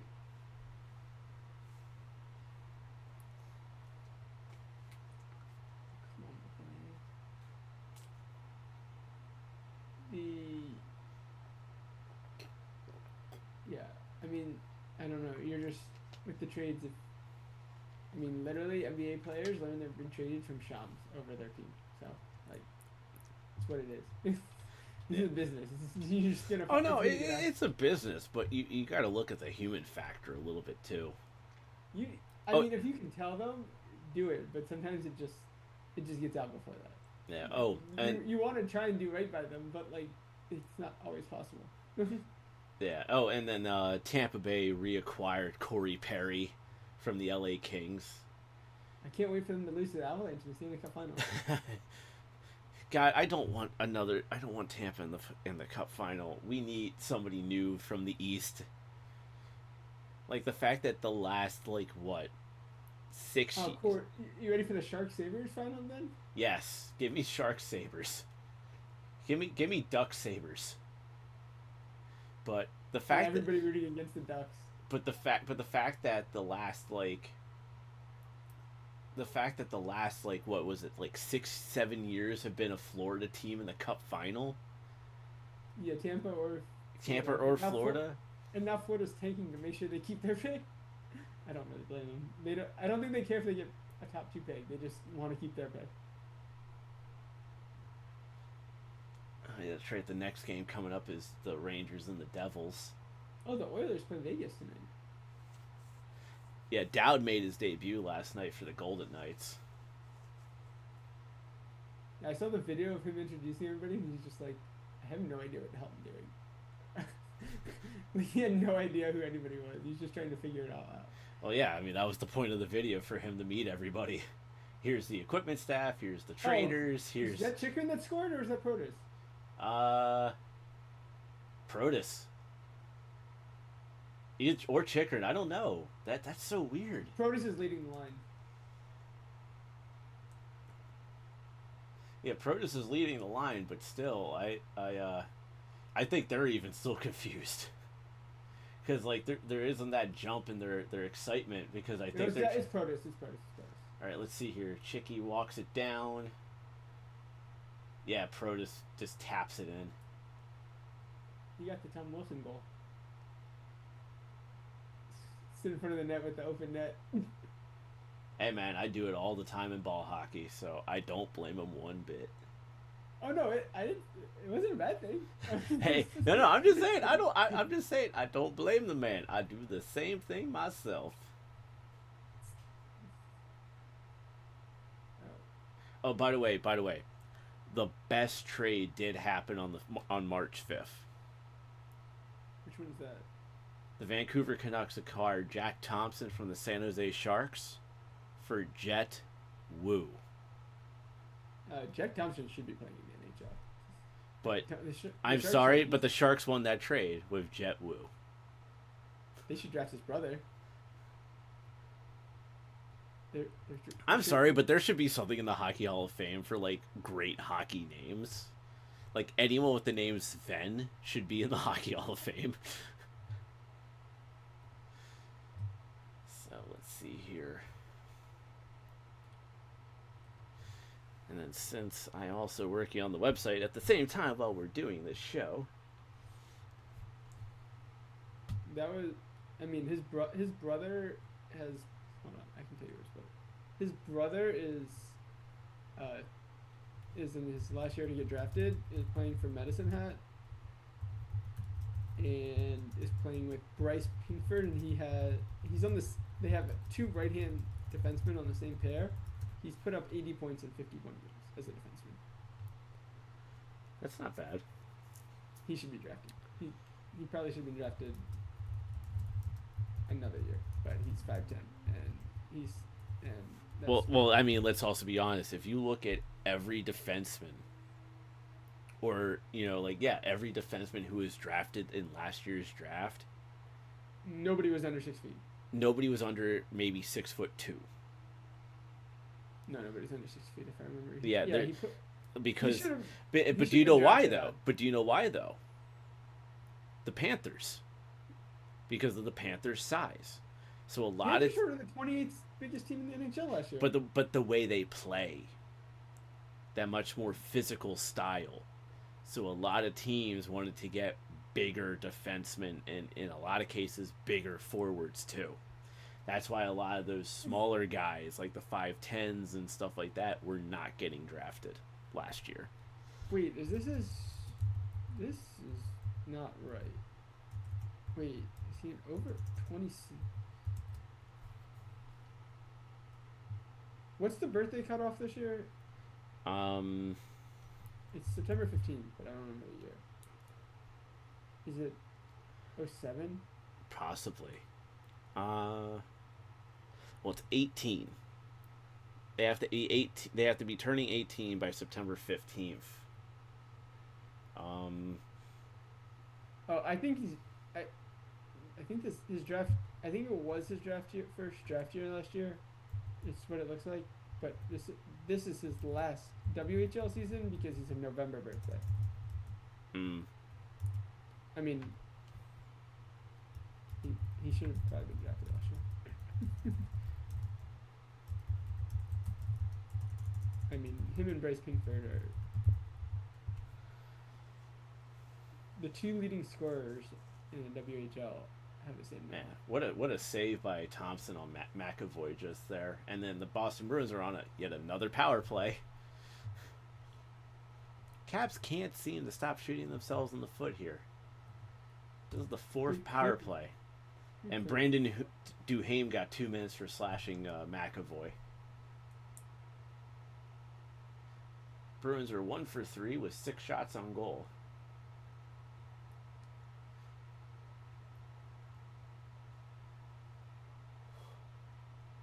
And McAvoy keep keeping it Good. Good. Man, talking about a guy who's been having a season for himself. Morgan Geeky. Isn't he still shooting like 25%? Something like that. He has like, if I remember right, he has like 30 goals already, or he has 40. He might be around 40 now. I mean, that save percentage should not stay that high, but sometimes you stay really hot. And they, oh my God, McAvoy just destroyed Beauvillier and kept the puck. Yeah, Boston's starting to turn it on a bit in the cap zone, but that's because this is the fourth power play already. They run the very rare 4 righties on the power play. And Protus breaks it up but can't clear. And they're getting tired, and Geeky gets and Marty clears. He gets a shot. Yeah. From 170 feet. I mean, good on the Caps for killing that, but geez, that's like, you know, they started to get a little. They haven't killed it yet. No, they did. Well, they were getting there, but they're still they're still getting stagnant. You know, the penalty kills were getting a little stagnant because they were just out there for too long.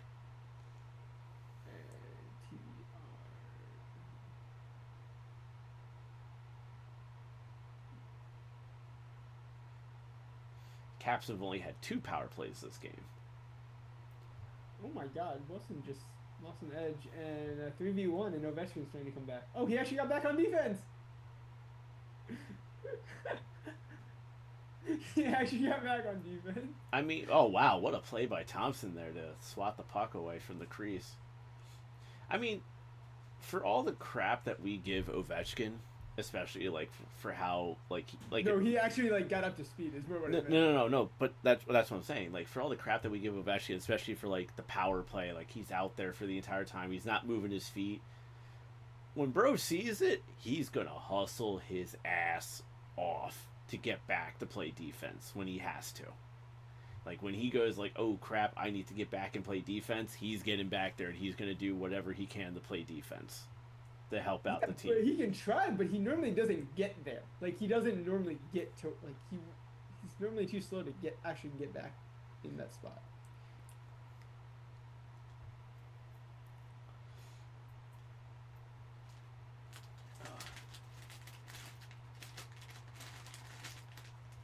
Grabbing one of my Japanese treats.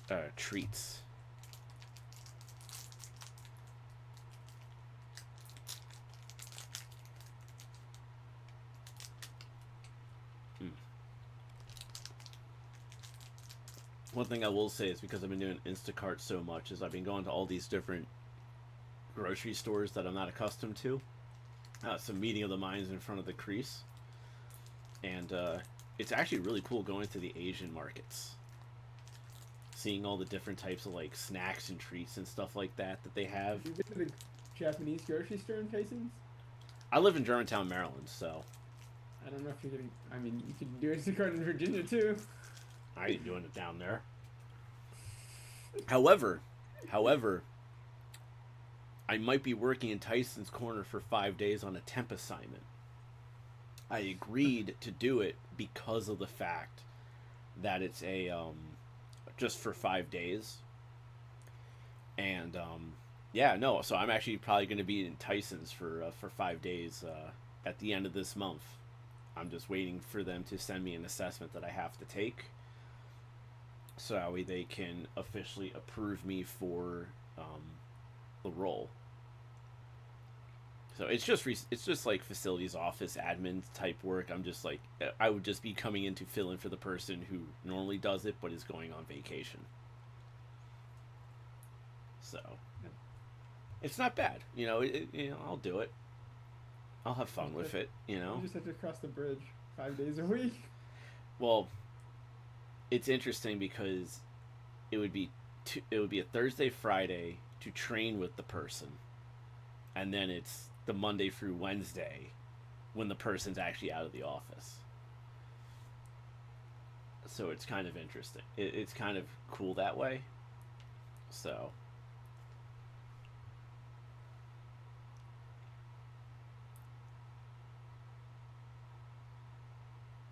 obviously they're doing a very heavy Ovechkin focus on ABC for this game.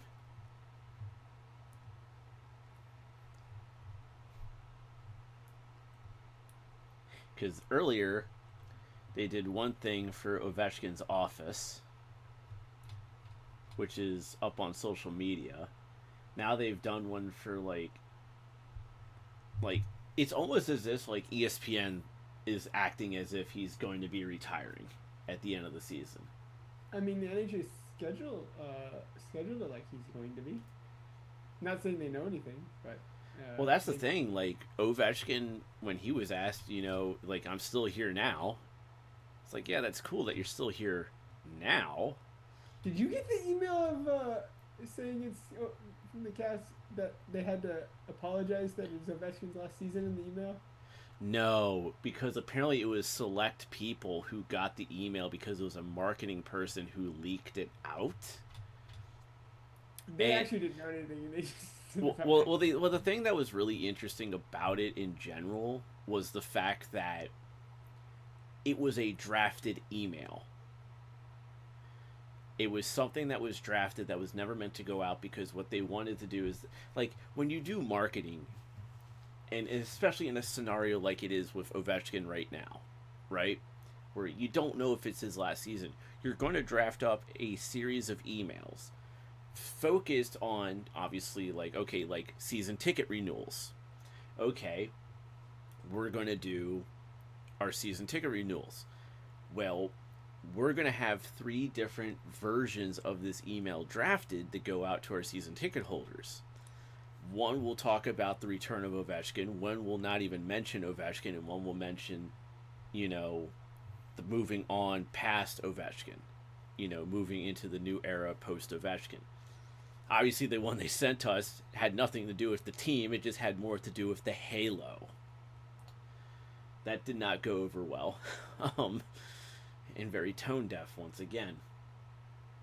So I heard somebody said they like changed their season ticket from like full to partial, and they like asked them why, and they're like, no, they're not going to the playoffs, and Ovi's probably not going to be there. And I'm like, we're trying to make the playoffs this year.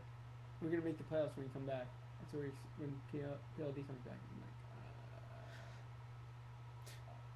I'm not saying I don't think you can do it, but the odds are like my gut tells me the Caps are not making the playoffs. Their odds are stacked against them. As I know Starkey on the last podcast said that games in hand really don't matter, but at the end of the day, they really do matter. For games in hand. Oh, you'd rather have the points than the games in hand. No, you want to have the game. Here's the thing: you do want the points. I'm not disputing that at all. But you don't have the points. Yeah, but you don't have the points, and you don't have the games in hand. That's the problem, and that's the problem. You have, like, if you have the points, and you don't have the games in hand, it's like, okay, maybe there's a different part of this conversation that we could be having right now. Kind of like with this game right here. We have the points, but we don't have the games in hand. But this game against Boston is very important for the Capitals, because this is a team that they're chasing for a playoff spot. So if they beat Boston in regulation, that acts as a 4-point swing for the Capitals. And if they do it again later this month, if Boston still has games in hand on them, that acts as another 4-point swing, which then essentially acts as an 8-point swing in 2 games. So so you have this dynamic, that you have to look at. But if the Caps lose this one in regulation, or it goes into overtime and both teams gets a point at minimum, that hurts some of the chances for the Capitals at that point. And that's the thing that I don't think and that's the stuff that I always analyze a lot out of. I just don't. God, the Caps got just. I mean, okay, I think they might have gotten the wrong player again, but this is the 5th penalty the Caps have taken and the 3rd this period. Against the because Wilson not great at even strength, and this is a really good power play team with a bad even strength team. They're probably gonna flame out in the first round. Yeah, like Wilson got called for slashing, although it probably was really Protus who probably should have gotten called for the slash. No, I would rather Wilson be in the box than Curtis. Except Wilson. Wilson's a worse PKer, at least statistically this year. Yeah, but he's still a big piece of the PK. Well, I'm just saying, I'd rather have Curtis out there. He's a better PKer. Well, it doesn't matter right now. It's Duhaime and McMichael right now, so. And Duhaime almost took another penalty. Good breakup there by Duhaime, though. I mean, it didn't get it out of the zone, but he did a really good job of just breaking it up because even a little bit of a breakup ticks a couple seconds off the clock. Now see, look what David Pastrnak just did. He just came off the ice during the power play. Ovi, can you please do that for us for the power play? To be fair, Pasta's doing a lot more work. Oh no, I agree, but the thing is though is that, you know, we would like to see Ovechkin maybe do. It's not hard to be on the ice for 2 minutes when you're just gliding and standing in one area and you're not doing a lot of work. Yeah, you're just kind of standing there. Yeah, it's easy to conserve your energy. It's like in basketball, like if you're resting in the game, you rest on offense. Like just stand in the corner when you need to rest without coming off the court. That's what they just do with Ovechkin on the power play. He's just resting in the spot waiting. I mean, yes, he moves around sometimes. You know, and it'll be interesting when 21 picks the next 3 drafts. Dude, that's the normal amount. 4 in the first round. I wish I could Keep in mind they might be noting that because the Capitals have in fact, you know, traded away picks over the years, you know, trying to, you know, get some guys. I don't know what they're saying to go with it, but it looks funny without any context. Oh yeah, I should have turned on closed captioning so I can see so I could hear what they're or read what they're saying, but oops.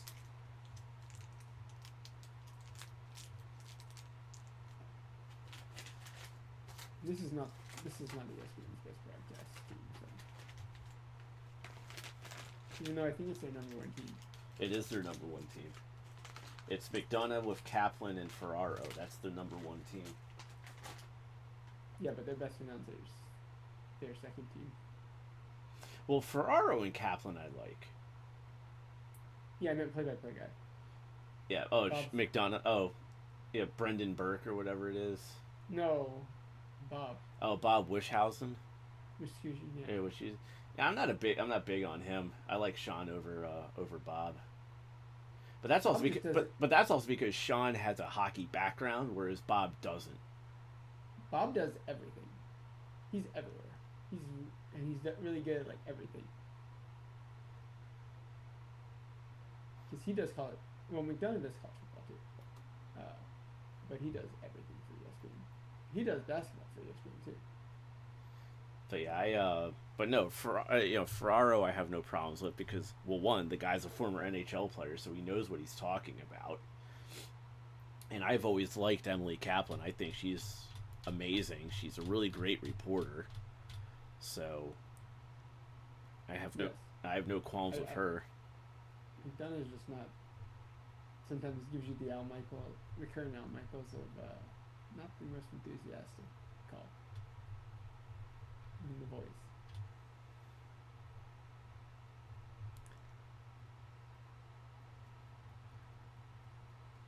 I mean, he's gotten the number 1 job on like multiple things for reasons, and then like he had Monday Night Football at one point, and then they had to change it because everybody complained about him.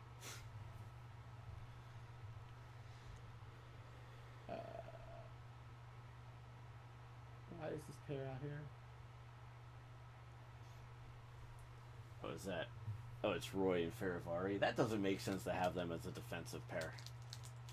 It might have just been caught in the line shuffle. Either that or because of the penalty killing. You know, they've done 3 penalty kills this period alone.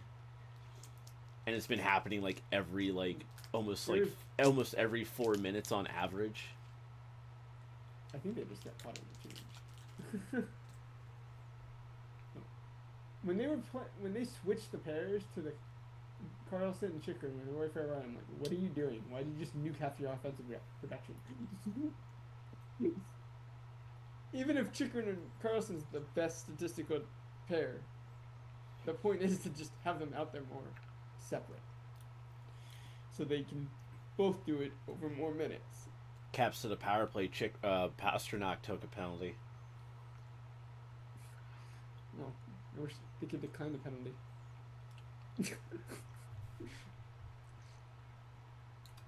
I like how I have the NHL Game Center up on my computer. David Pasternak, 2 minutes for minor.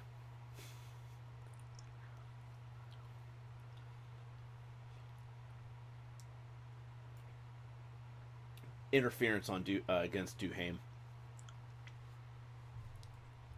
So they're on the penalty kill again?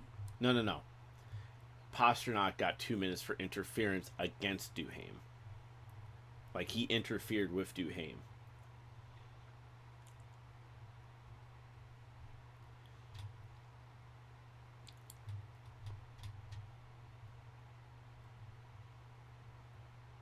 Yeah. Didn't want to do that. Nope, didn't want to do that either.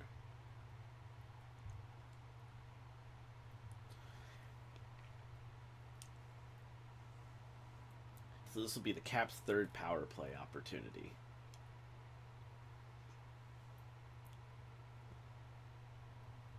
Like, I kind of wish...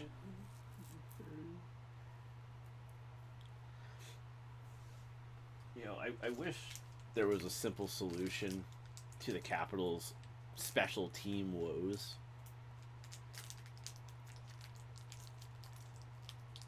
See, like, the Caps have the points, but, like, they need to win this game in regulation to catch Boston.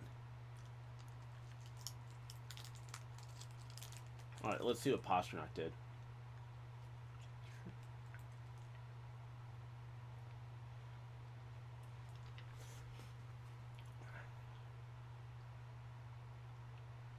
Huh.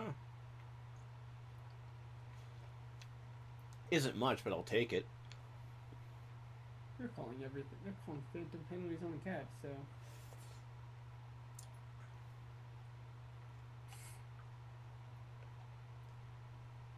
Let's see if they can enter the zone.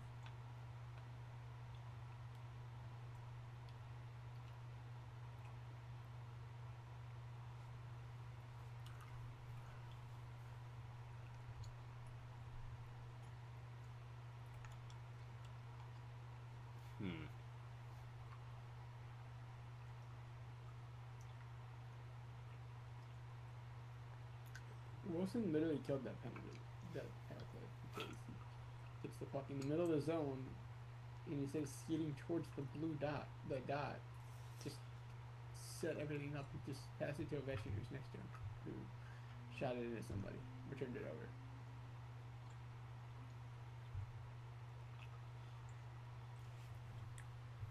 You know what the good thing about trading Carlson is? I think the slingshot dies. They're still running it. They've run it the whole time. Like, what was it? What was it? The Leonard just got tripped, I think, maybe. Oh yeah, that was definitely a trip.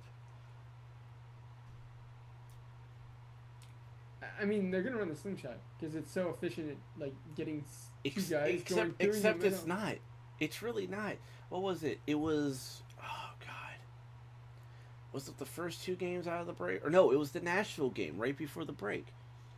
The Nashville game right before the break. What's its name?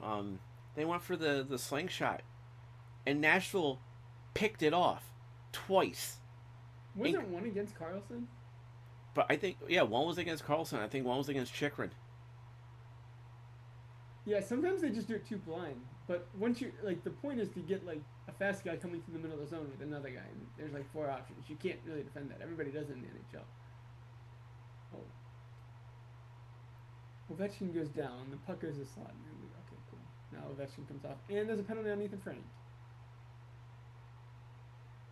That's a little bit of a weak penalty on Frank there.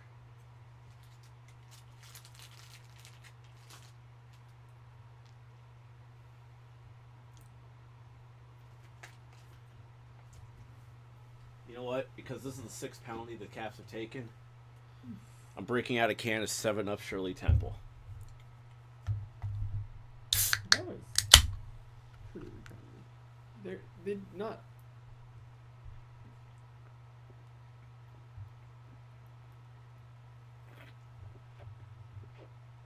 And for those of you watching on Twitch and then eventually on YouTube, it is in fact 7-Up Shirley Temple. I am not going to drink alcohol while on stream or on a podcast. Although at this point, These refs probably want you to. probably at this point with the sixth penalty of the game and the fourth of the period, this team is probably making us want to drink at this point.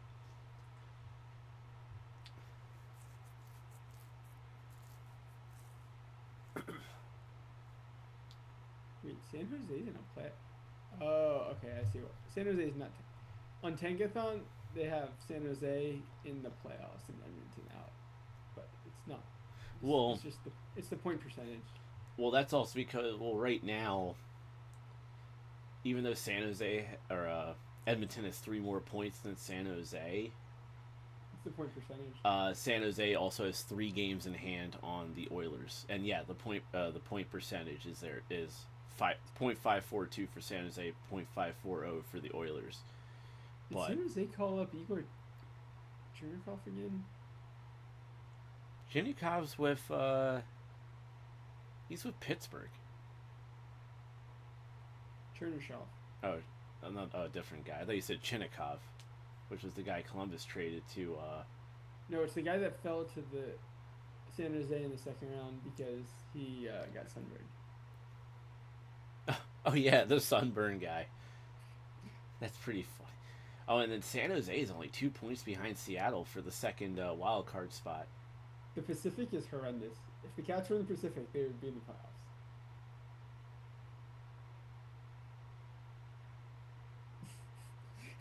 Which is an accurate statement. I mean, San Jose legitimately could have the best draft of all time. And that's the end of the second period, tied at 1. Dude, if Vancouver gets screwed out of Gavin McKenna in the first overall pick in favor of the Rangers or the Devils... What about the Panthers? Nah, see, here's the thing. Right now, and I'm going to change this from a wild card to league. If you look at this right now, it should go Vancouver, Calgary, Chicago for 1, 2, 3. Rangers should be 4. Did you see the mock lottery on I think it was TSN or Sportsnet? Did you see who won that? No. Remember yesterday, the Toronto Maple Leafs. Of course they did. But here's the thing. Let's see here. As I have this up right now. It's Vancouver, Calgary, 1, Chicago, 2, 3, Rangers, St. Louis. Wait, hold on. 1, 2, 3, 4, 5, 6, 7, 8, 9, 10. So, interestingly, Toronto would be picking 10th.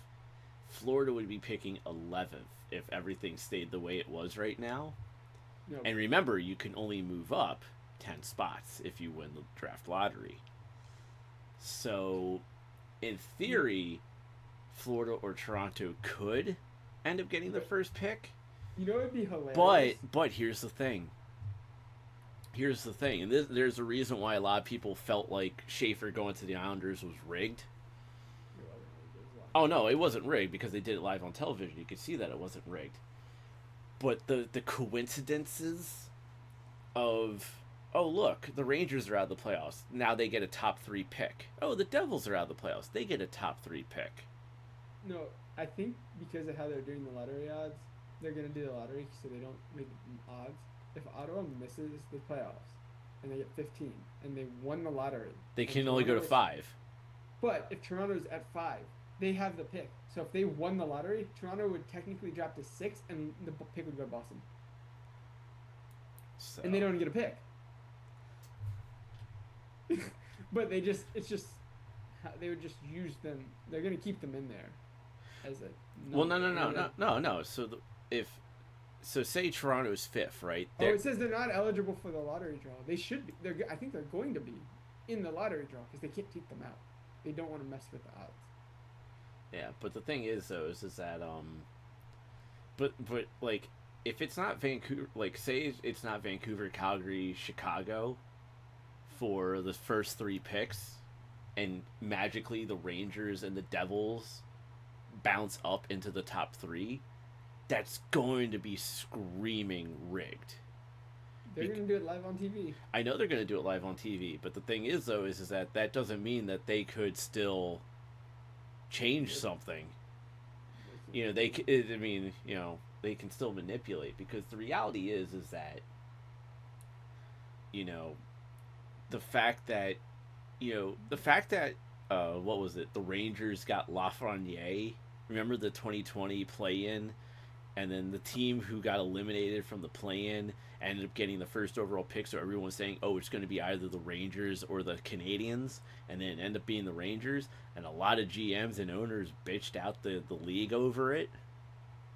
They keep every lottery, so they do it in all the sports. Which then led to, you know, the draft lottery system that we kind of have now. But even then, there's still some questions about some legitimacy on things. Like, woo. Oh, so San Jose, but if I remember correctly, unless I'm missing a team, there's only been 2 teams that ever have, since 1990, that have drafted 2 superstar players in the NHL draft. Well, one's the Penguins with Crosby and Letang. The other is the Calgary Flames in Kitchuk and Adam Fox, but they never had Adam Fox. Oh, you're talking about in the same year? Yes. San Jose, depending on how good everybody else, could have like the best draft of all time. Are we forgetting about how the year the Caps drafted Ovechkin, they also drafted Mike Green and Eric Fair in the first round of that draft? Mike Green was not a superstar first year, but that was a really good draft. Yeah, not first year, but you know. But the Sharks could technically in the 2024 draft, they drafted Macklin Celebrini, Sam Dickinson over Zeev Bouillon, which they're having. Dickinson's is not producing points right now, but whatever. And Igor Chernikov at pick 33, like who was put up 11 points in 15 games when they were celebrating. Like they could legitimately have the best draft of all time with 3 picks. And then I think the year before they drafted Will Smith, Quentin Musty, who's currently in San Jose in the AHL, and they drafted somebody. Wasn't it Michael Misa? No, Misa was this year. I'm not. Let me just do this. I think I know who it is. No, Misa was this year. I didn't like their picks after Misa as much. Yeah, they drafted Will Smith, Quentin Musty, Kasper Haltonen, who not much, but in the 4th round they drafted Luca Calnoni, and Eric Polkamp, who both should be on their defensive core next year. Calgoni is 5'9", but he's put up like a ton of. He put up 90 points in Portland in his last WHL season, and then 52 in the AHL last year, in like 64 games. Like he could be their power play quarterback. Should be Dickinson, but they just draft like 5 guys that could be all-star caliber players in 2 drafts, or 6 of them. They just entirely rebuilt their team in 2 years. And then they draft Michael Mason. Yeah, I mean, you got to give it to Mike Greer. Mike Greer has done a fantastic job as general manager of the Sharks, not just with the draft, but with some of the moves that he's made with free agency and trades too. I did not like the signing of Sherwood for that term. I mean, I wouldn't care about the term if it wasn't 5 years. Yeah, I mean, but the thing is that he's still making good moves that are positively affecting the Sharks. You know, that will help him for years to come. Like bringing in Tyler Toffoli has been a wonderful thing for them. I believe Barclay Goodrow, even though that was kind of a little bit of a forced move by the Rangers to get rid of him, has been a positive move for the Sharks as well, adding that veteran experience. Toffoli was in the. Oh, Toffoli was a free agent signing. Oh yeah, yeah, Goudreau was picked up off waivers. And then, and then, like, obviously some of the defense, they still got to clean up a few things on defense. That's probably one of the bigger things they have to kind of fix a little yeah. Oh, bit. they traded for Askarov. Yeah, they traded for Askarov. They traded for Nedeljkovic as well.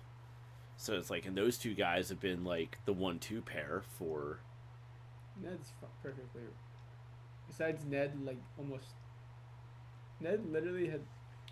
I mean, he wasn't doing this, but like when you watch, if you watch like the first game of the Sharks season versus Vegas, he literally threw the game. He let a dump in from. Oh, I remember that. Yeah, it was. It was dump in from Eichel that went in, and then he comes out and gives the puck away for an empty net. I'm like, and then the overtime winner too. On top of that.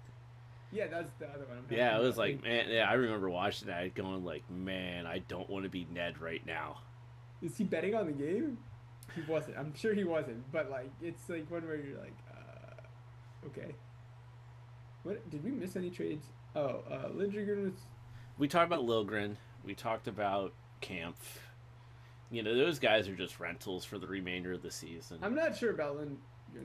They could sign him. I looked at APF analytics. He always has contract projections. It's like 3 times 3.3. Should be fine for like how much cap space they have.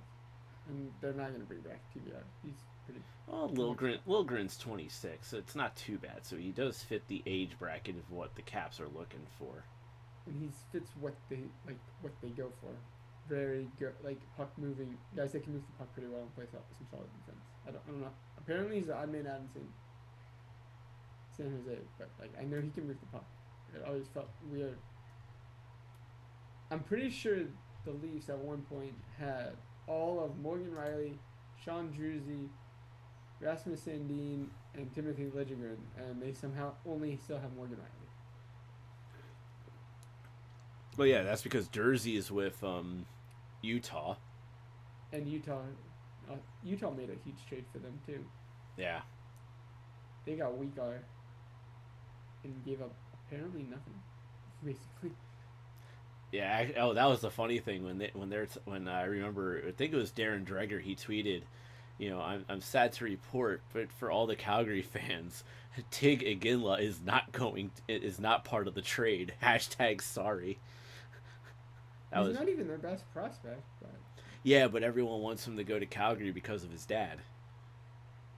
Yeah, I'm sure, but I'm pretty sure, like in a way, I'm thinking like Josh Stone is kind of happy he got traded from Utah to Buffalo, because even though Utah is its own franchise, it does not carry the Arizona stuff, the Coyote stuff with that franchise.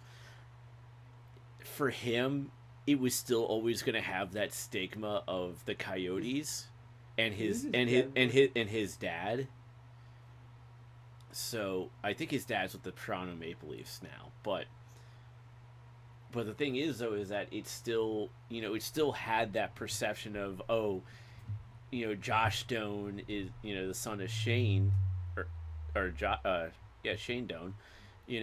Okay, he got drafted into the Coyotes. Then they, the players got moved to, as part of the expansion thing, to Utah. But that still, still carries a little bit of that, quote unquote, Coyotes heritage lingering there because of that. And, but I think with Josh Stone going to Buffalo, it's like, oh, this is my fresh start. Now I can really carve out my own thing without. He was John Carlson on the TV. Yeah.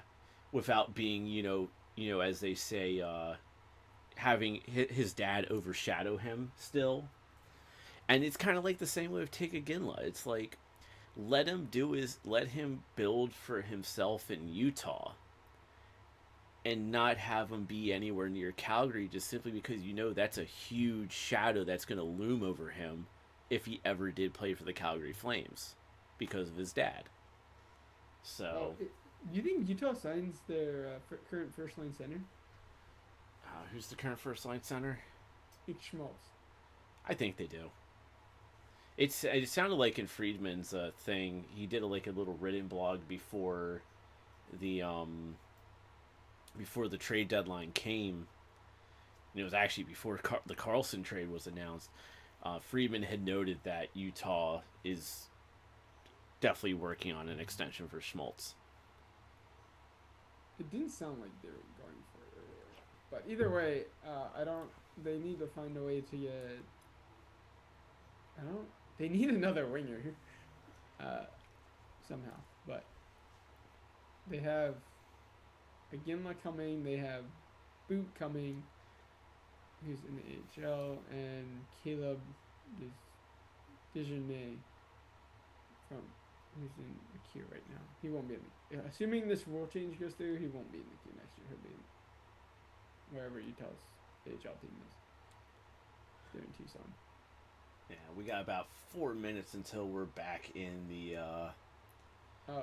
in for the third period. Hold on, let me get any other trade sneaky. I like the trade Ottawa did for Warren Fogle. Yeah, that was an interesting one. A lot of people were crapping on LA for doing that trade because it's like, why are you trading Fogle? You're still trying to fight for a playoff spot, and you kind of, you give up Perry, you give up Fogle. You traded for Artemi Panarin before the Olympic break. I mean, obviously Kevin Fiala got injured, and then you fire your coach, and you're trying to make the playoffs because you know that this is Anze Kopitar's final. I don't think I think it's just like give him a fresh start type of thing.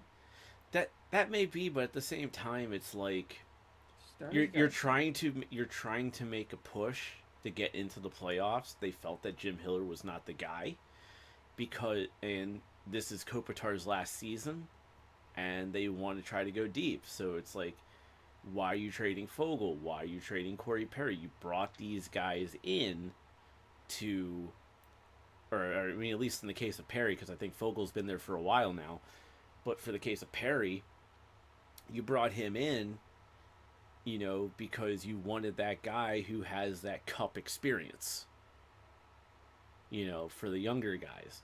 And then, but at the same time, Ken Holland is not a great general manager. And, look at that defense that he signed for the Kings during the offseason. Yeah, so let's trade our very good young puck-moving defenseman to draft Mr. Pizza Man, to sign Pizza Man, Cody Ceci.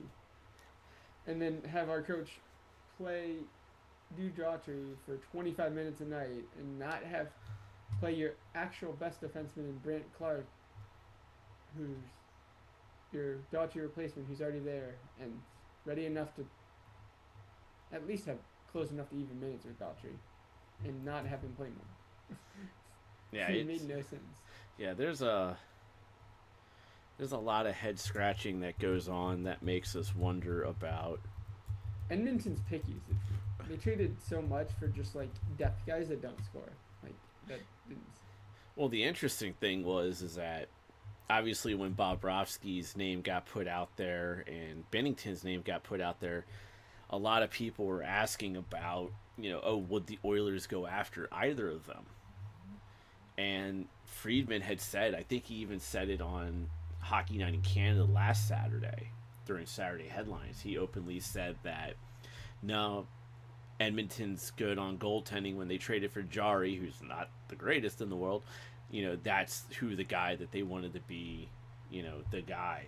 So good luck with that. One way or the other, I don't think we're going to have the same Stanley Cup final for the third year in a row. Can't wait for Edmonton to just get super hot first. So they'll play the Kings in the first round and beat them again, like normal. And then we're putting this in the daily that will go out tomorrow morning at 10 a.m. But our good friend Ted Starkey, frequent guest on the podcast, just put out an article for Hockey Hot Stove titled "Karlsson's Departure Means New Era for Caps." Actually, it looks like the article went out yesterday, but it's now just kind of getting circulated today. Oh, looking at the Caps lines, You'll never guess which line is negative in shot attempts. I don't know. Ovies? No, the one that has the same player that always does it that needs a contract. LaPierre? No, the other one that needs a contract. Um, It's the third line. McMichael. oh. I thought McMichael doesn't No. need a contract. He's an RFA at the end of the year. Oh. Oh my god. Sandine, Chikrin. Oh yeah, this.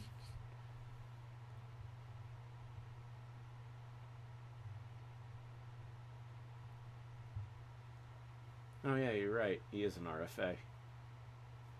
Yeah, they'll get him taken care of, though. It looks like he's also arbitration eligible, too. Yeah, he's projected if they do a long-term deal, 4 years, 6 million something. If they do a 2-year deal, it's like 4 something. I think $6 million is a little too much for him.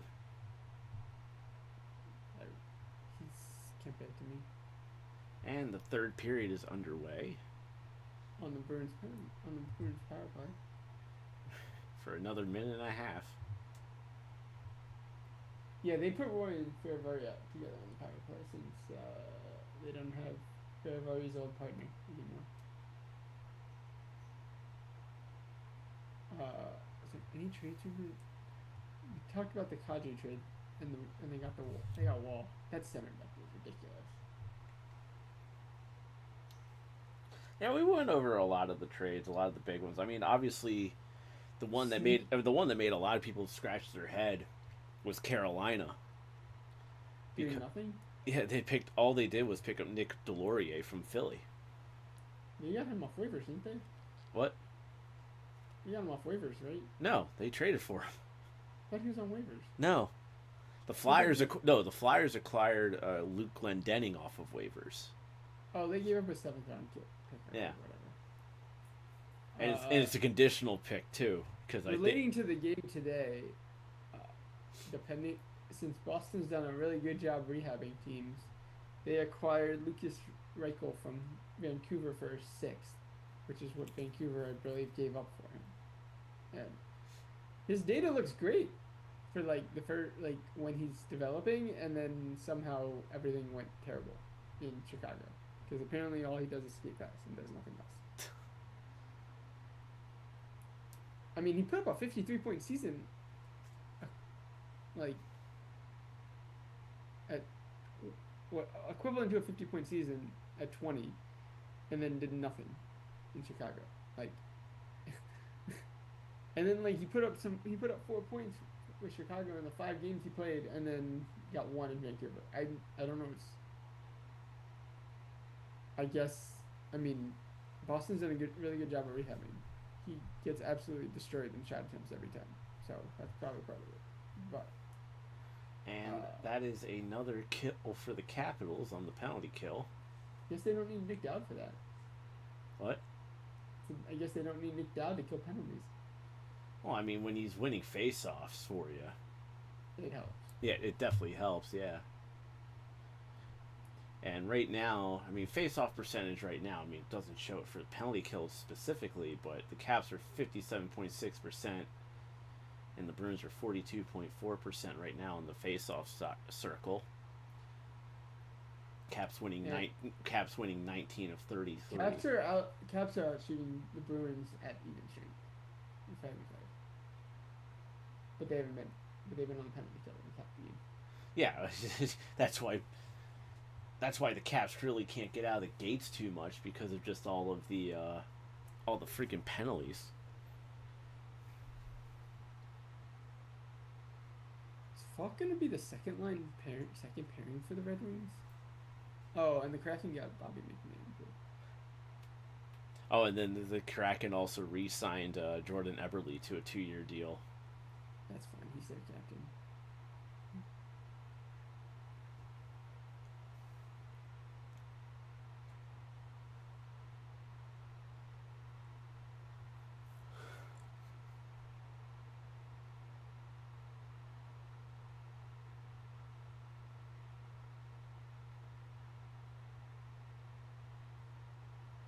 I mean, this hasn't been a bad game for the Capitals, but it could definitely be a better game for the Capitals too.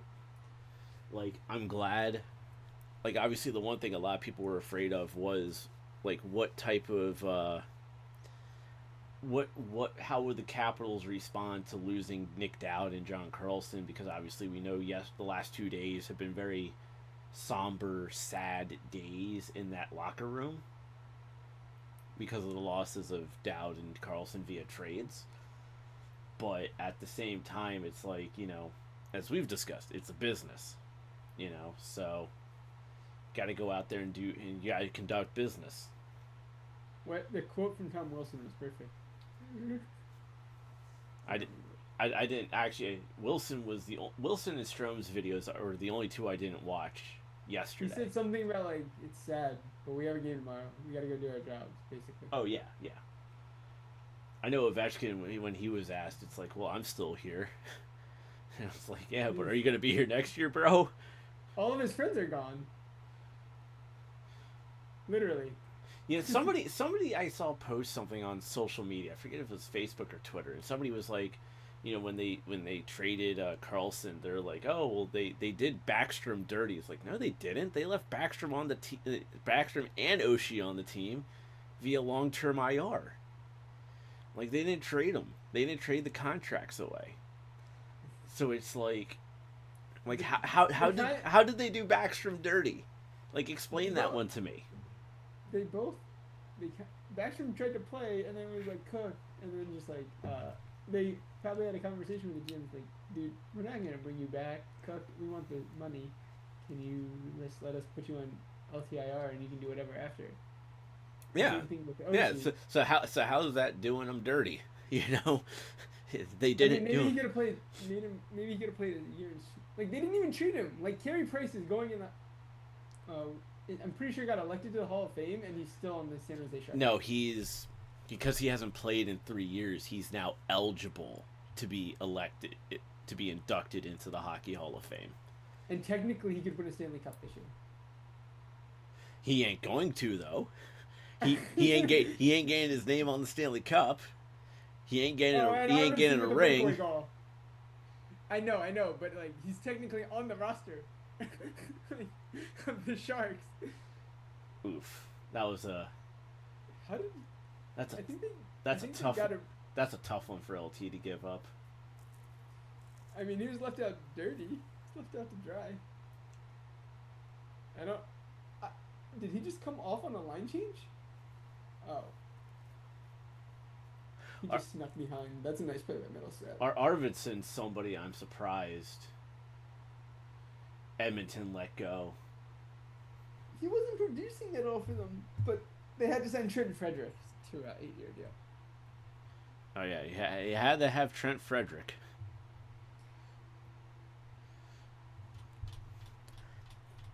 Gotta have Trent Frederick. I mean, I'm just like looking at Edmonton, and I'm like, can you guys go find some more scoring? And they just go get defensive guys. Like, they're asking, like they're literally asking McDavid and Jethead to do everything, which I mean is fine. But you have Jack Rolozoff and Matthew Savary as the wings, and Savary hasn't produced yet. Man, I wonder what is going on for McDavid's head right now. Well, I think I sent you the thing of who the only person he follows on Instagram is. Oh yeah, it's Celebrini. Yeah. Yeah, and you said a joke about Celebrini to the Oilers or McDavid to the Sharks. No, I said McDavid to the Sharks. Yeah, so you said one of those two things. To be fair, they kind of probably aren't going to need a second line center soon. So, but if Mies is somehow your 3C, that would be insane. Where you just move somebody to the wing, doesn't really matter. Like, Nugent Hopkins is good enough to be a number 1 center for a team. Probably better as a number 2. I'm actually surprised the Oilers didn't move Nugent Hopkins, because there was talk that they might they could view him as expendable. Who are they benching? Wait, please tell me they're not. They're benching. They're taking off the guy they draft. Why are they playing Ty Emberson over the guy they got from Nashville? I can't remember his name. Michael McCarron? No, the defenseman. When they did the Tristan Darius stuff.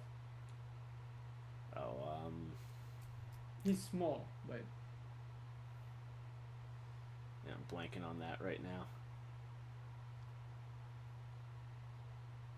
they're playing Ty.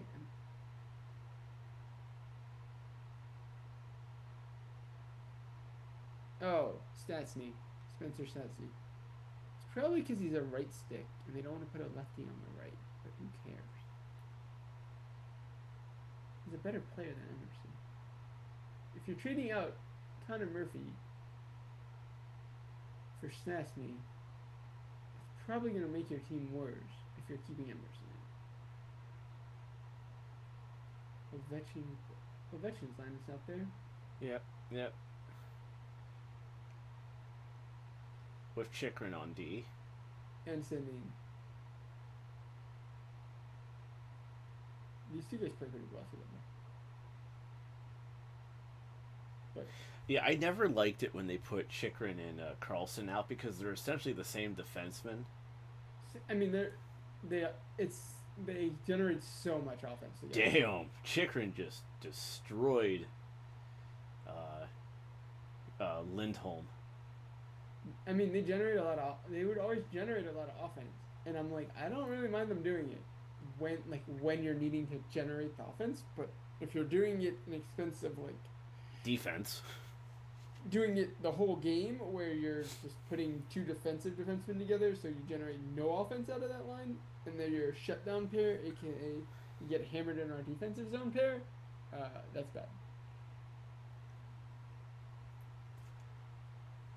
Oh my god. All right. I mean, they always, after the penalty kill, they look at that hit, man. Stick goes flying and everything. Just Chikrin just destroyed Elias Lindholm there. I'm sorry, you're saying something, but they showed the replay of the hit. And I was like, oh, that was a great hit. I remember after the PKs, they try to put out Chikrin with Sandin all the time. Like, it's a really good pair together, but they try and do it. Like, I mean, they're gonna. Well, the thing with Carlson Chikrin is that, you know, it becomes a defensive liability when you have the two of them out there at the same time. If you're chasing goals, who cares?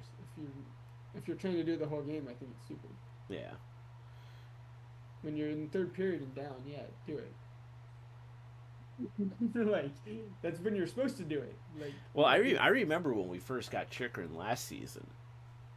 There were games where Carberry would just go with Carlson and Chikrin the entire game, and I'm like, why are you doing this? This makes no sense. Probably because Carlson can help tell him where to be. But like, he was really bad with Roy last year, but he was good with TVR. So like, just play him with TVR. Flamethrower strip basket. Let's see how many minutes. Dairy Queen has chicken tenders where they give you soft serve ice cream as the dip for chicken tenders. Yeah, that sounds good. That sounds disgusting.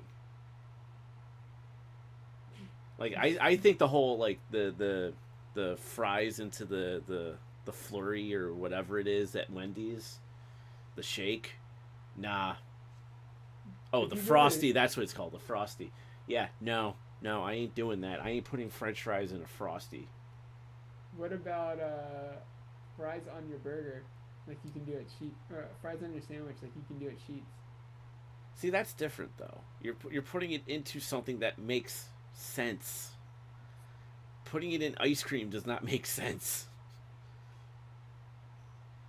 Oh, actually, the worst move of the last two trade lines is trading a first-round pick, a prospect for Scott Lawton, and then flipping him for a third-round pick.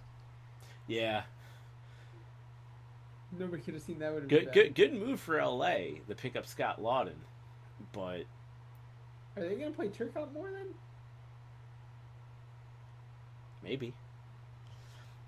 I mean, his development got wrecked by getting a really bad injury, if I remember correctly.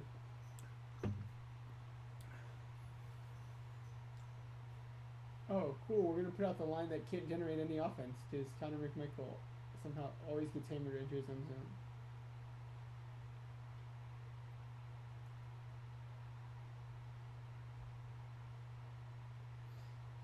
To be fair, Leonard's numbers haven't been great overall at that, but he's a rookie. I give him more of a pass. Oh yeah, yeah.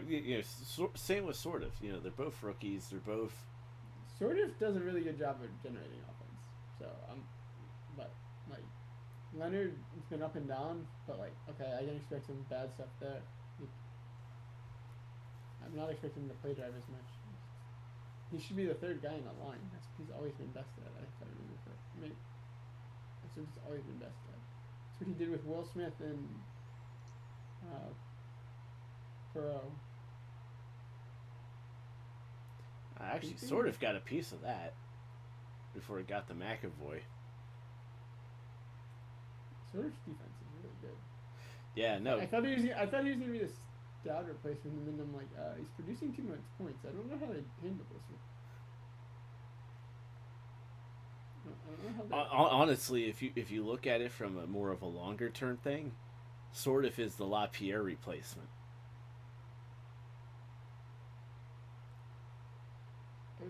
Because nice passing play, but then you pass it to the wrong skate.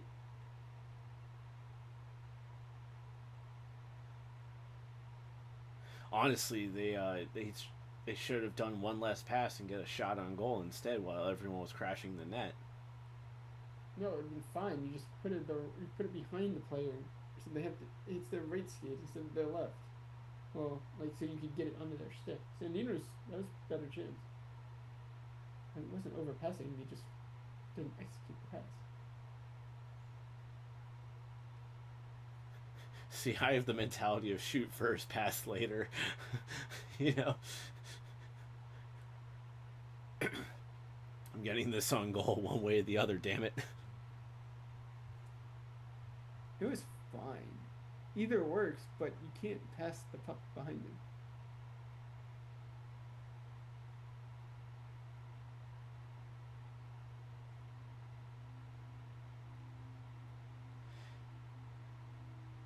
So as of right now, the Bruins are out shooting the Caps 6-0 in this period. It is 12 or now it's 7-1, but it's 12 total shots at 5v5. For the Bruins? Yeah, 12 to 30. That's including blocked and off target.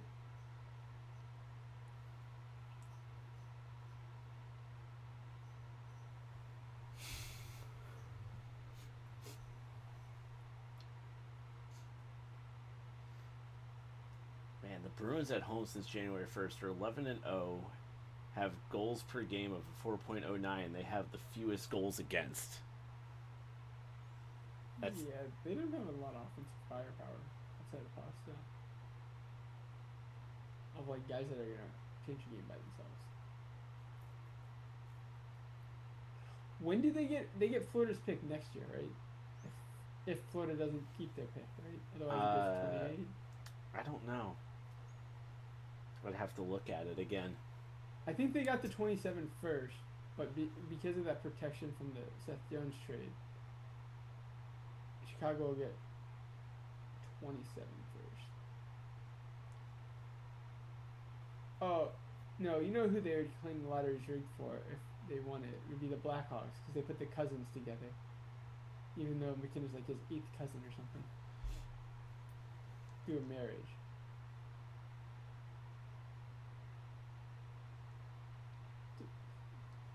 What are you doing, Duhane?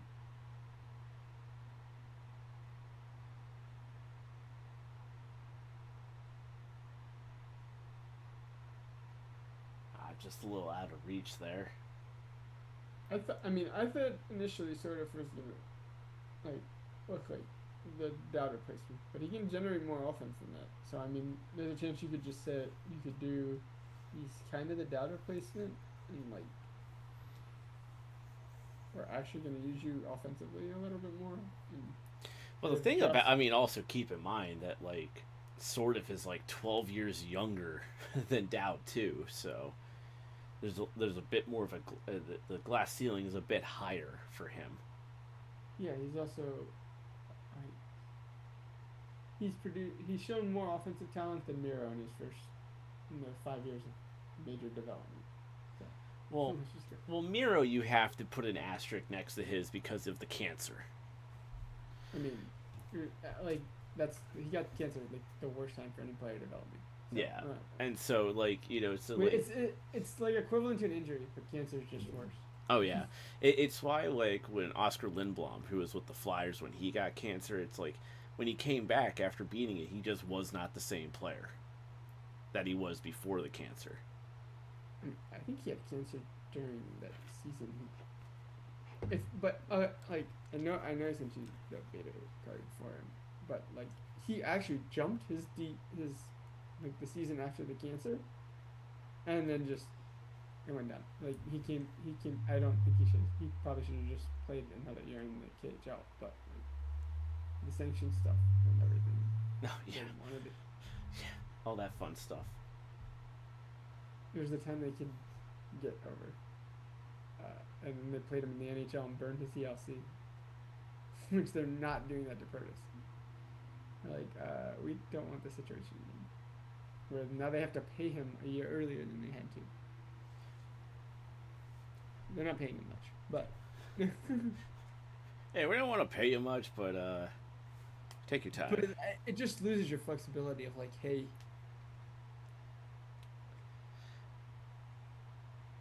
I agree with what Starkey just tweeted out. Ted Starkey just tweeted out, for a team with effort issues, trading away 2 veterans probably isn't going to help. In theory, this was a big game for the Capitals. The fact they don't have 20 shots so far speaks volumes on the effort level. yeah. Well, they're at 19 shots on goal now. But I see his point, too. They're 33 total shot attempts, which is at 5v5. Let me see everything. 45 total. So, the Capitals and the Bruins play each other again next Saturday. And it's also on ABC, but at 3 p.m.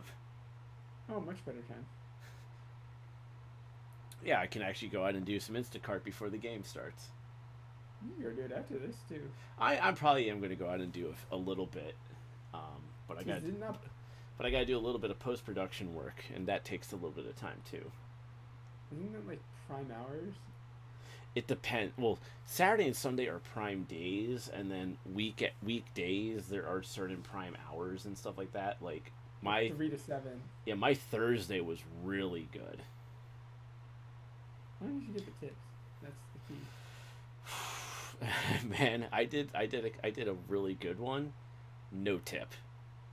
Like luckily the batch pay was good, but like there was no tip, and I was just like, bro, really? You couldn't tip me for 10 cases of water? Oh, I saw something of like somebody had to pick up like 12 cases of water on an apartment, and like they put it all in their car, and they had to take each one up one by one. That was actually me yesterday. It wasn't 10 cases of water, but it was a case of water. It was a case of water, a case of, and this was a Costco order too. So a case of Coke Zero in the cans. So it's like that big round thing, that big thing. And then I had 2 boxes of food that I had to bring up, and like there was no cart available at the apartment. I had to go to the 4th floor. And it's like, it was my first delivery of the day too. And I'm like, man, I'm like dead already. I mean, you're taking multiple trips. Yeah, oh yeah, like I had to do like 4 trips, and it was like... Do the Caps make the playoffs? No. Minus 425?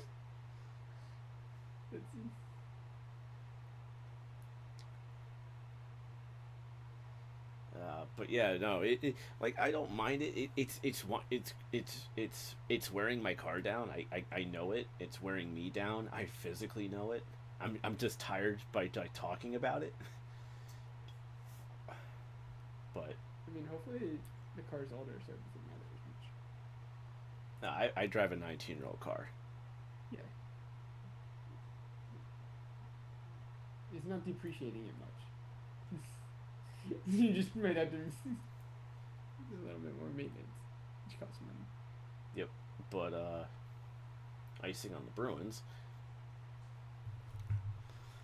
But yeah, no, it's like it's fine for paying the bills now, but I can't wait to start. I can't Find wait. an I can't wait to be working an actual job again, where I'm in an office again. Oh.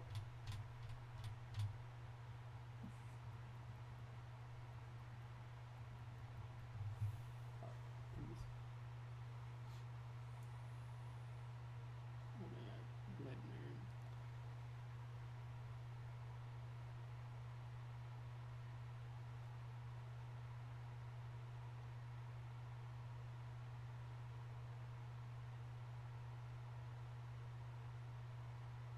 Yeah, Chicky has 5 shots on goal.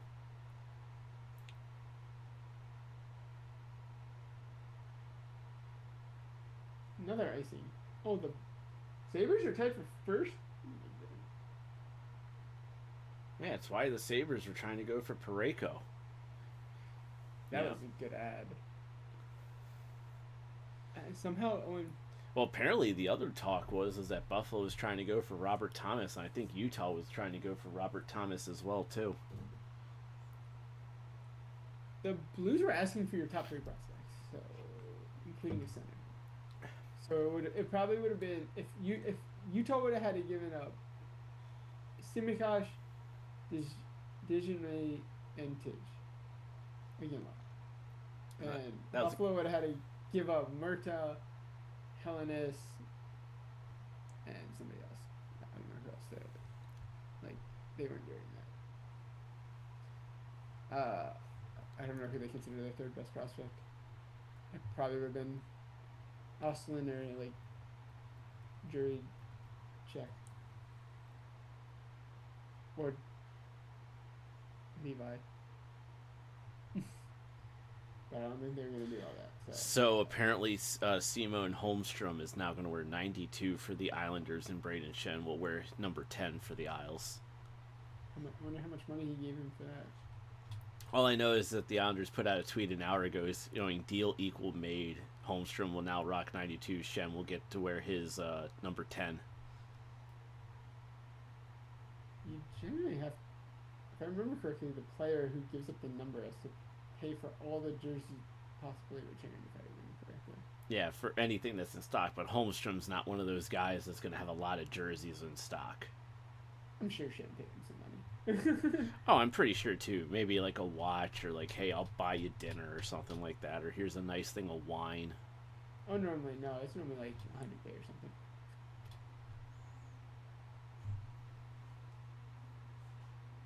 Maybe the NBA does stuff. Maybe there's more money, but I've heard the stuff from the NBA about how much money they give for that stuff. Well, sometimes I've also heard that it's just gifts. You know, gifts are allowed.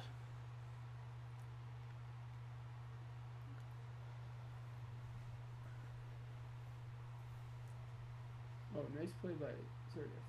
And McMichael can't finish. Yeah, that was a good opportunity right there. And then the puck just hops right over sort of stick. Yeah, see, that's the rough part for McMichael, the fact that he's only got 8 goals this year after having 26 last year. Did they just put Leonard on the top line? Yeah, they did. Yep. I mean, his shooting percentage is horrible. That was a good defensive play by Chikrin. Oh, what a pass from Leonard.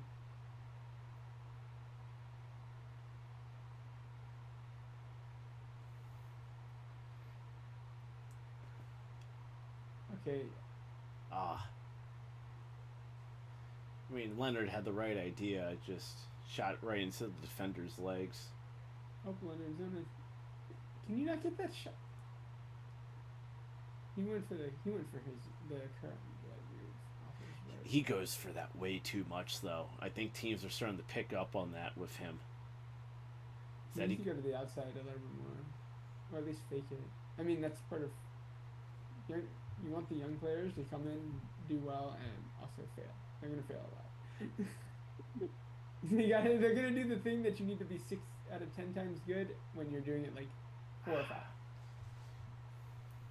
Like Jack Hughes was horrible his first season, even though he always projected as a point per game player. Just like is an easy example.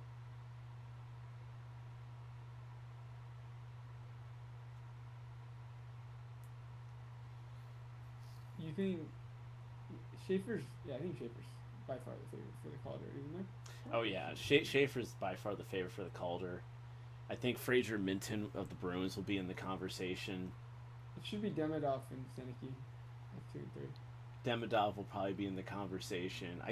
I wouldn't be surprised if Sordiff is in the conversation. He wouldn't win it, but I think he'd be in the conversation a little bit because Demidov and Seneke should be 2 3.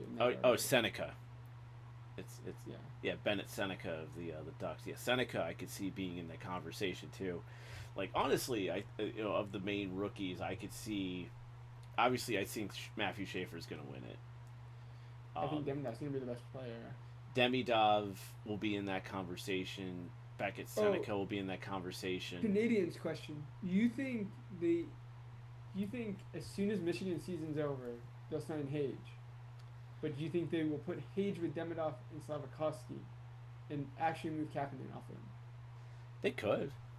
I mean, I don't get to see a lot of Montreal, so I can't really answer that question properly. But when I've seen the numbers, but I mean, if they feel that that's a good move for them, then go for it. If you think that can unlock something big time for them, do it. I mean, apparently, like Japanese numbers are absolutely horrendous away from them. He's basically has like 20 goals because he's getting fed from Demidov.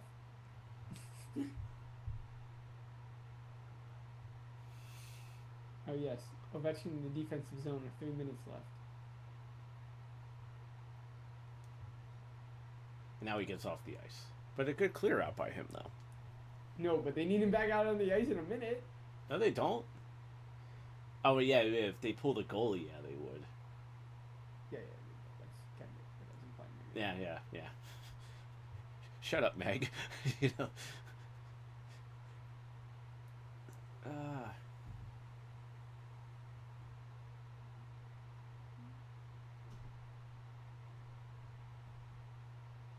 Yep, and they pulled the goalie, but they somehow have Ferrari and Morialta. And I think PLD is the extra guy. Yeah, that sounds alright. Can they not get Ferrari or Royoff? One of them? Okay, now that's changed.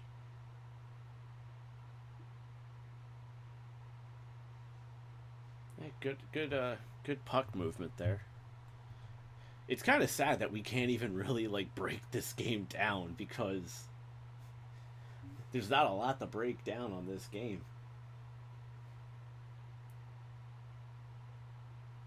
That was a beautiful point shot, though.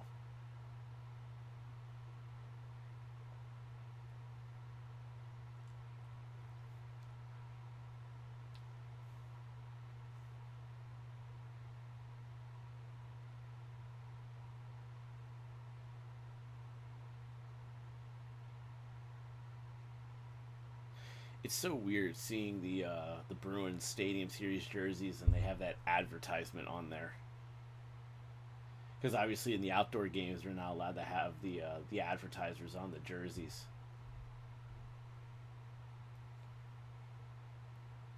I didn't. Whatever. I don't. Don't the Caps have to wear the blue buckets once or twice more? I don't know. I think what it was is that the league asked all the teams to do it at least twice this season. And if they do it more, then that's their decision. I don't like them. I don't mind it. It just throws me off of like what I'm normally looking at. It looks weird. Ugh.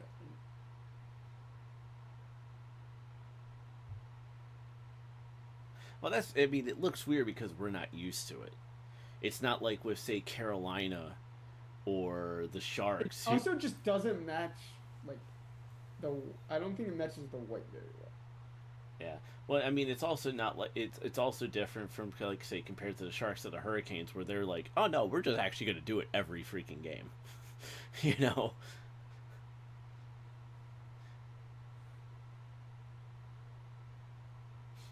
We have a timeout for Washington. Kirk Muller. Curtis Leonard. Oh, wait, are they not gonna? Are they gonna put 5 forwards out there?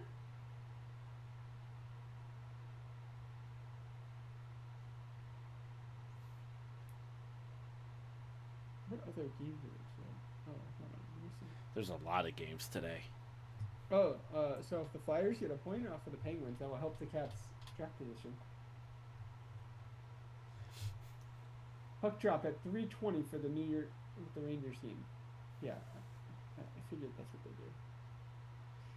I'm like, what? Oh, Islanders play the Sharks. Hot pick battle. 10 o'clock tonight.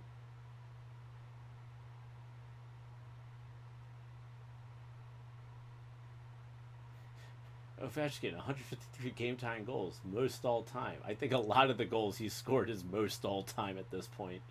It's still funny. Took 19 years to get a playoff overtime goal. And I was there for it.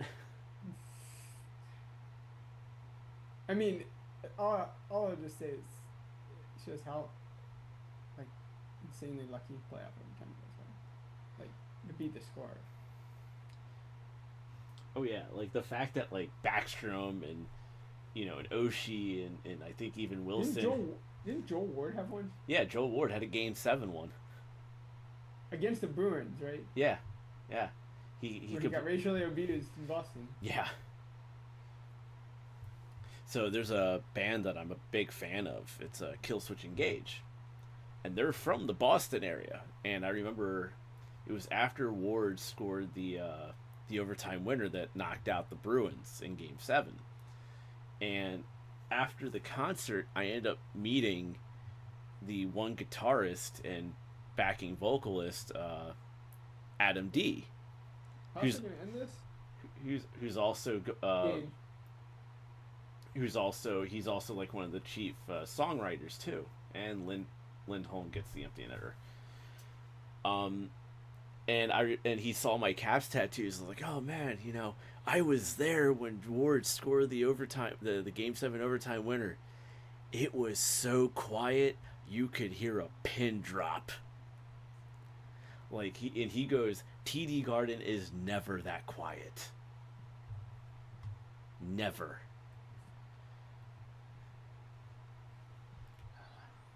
That's game.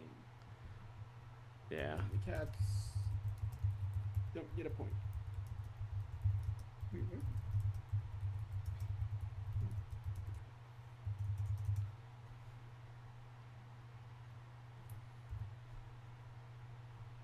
Oh, hey, they give LaPierre the last couple seconds of the game. How nice.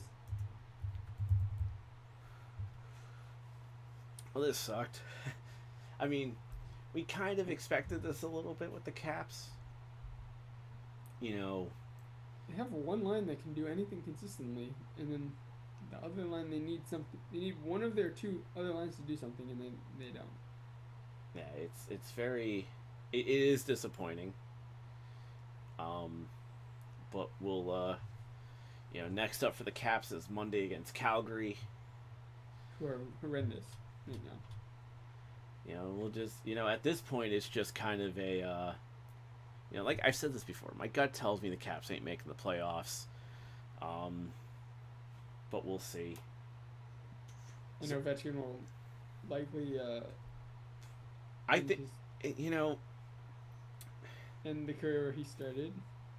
If he does not come back and he announces that he's done, does he do it a week before the season ends? Probably, because he's playing the Penguins. It's the Penguins. It's at Penguins, home to the Caps, and you could literally make enough money to sell off your ticket for the entire I'm gonna go to that game because I want to see Ovi play his last home game for the Capitals. No, I'm just saying you could make a lot of money off of it also. Yeah, true. uh, But or but with that, I'm going to do something super quick.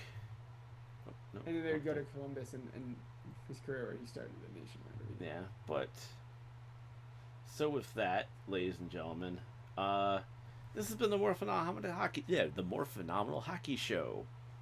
I'll be going back to the regular normal podcast format this upcoming weekend because I booked two guests for the next two guests for the next 3 weeks. There's 1 week that's kind of messed up right now because of I have convention appearances starting next weekend. I'll be at AwesomeCon. I'll be at GalaxyCon Richmond, which is a debut for me, first ever time there. Super excited about that. Yeah, so stay tuned. We've got some great guests coming up, and until next time, we will see you on the flip side on the ice.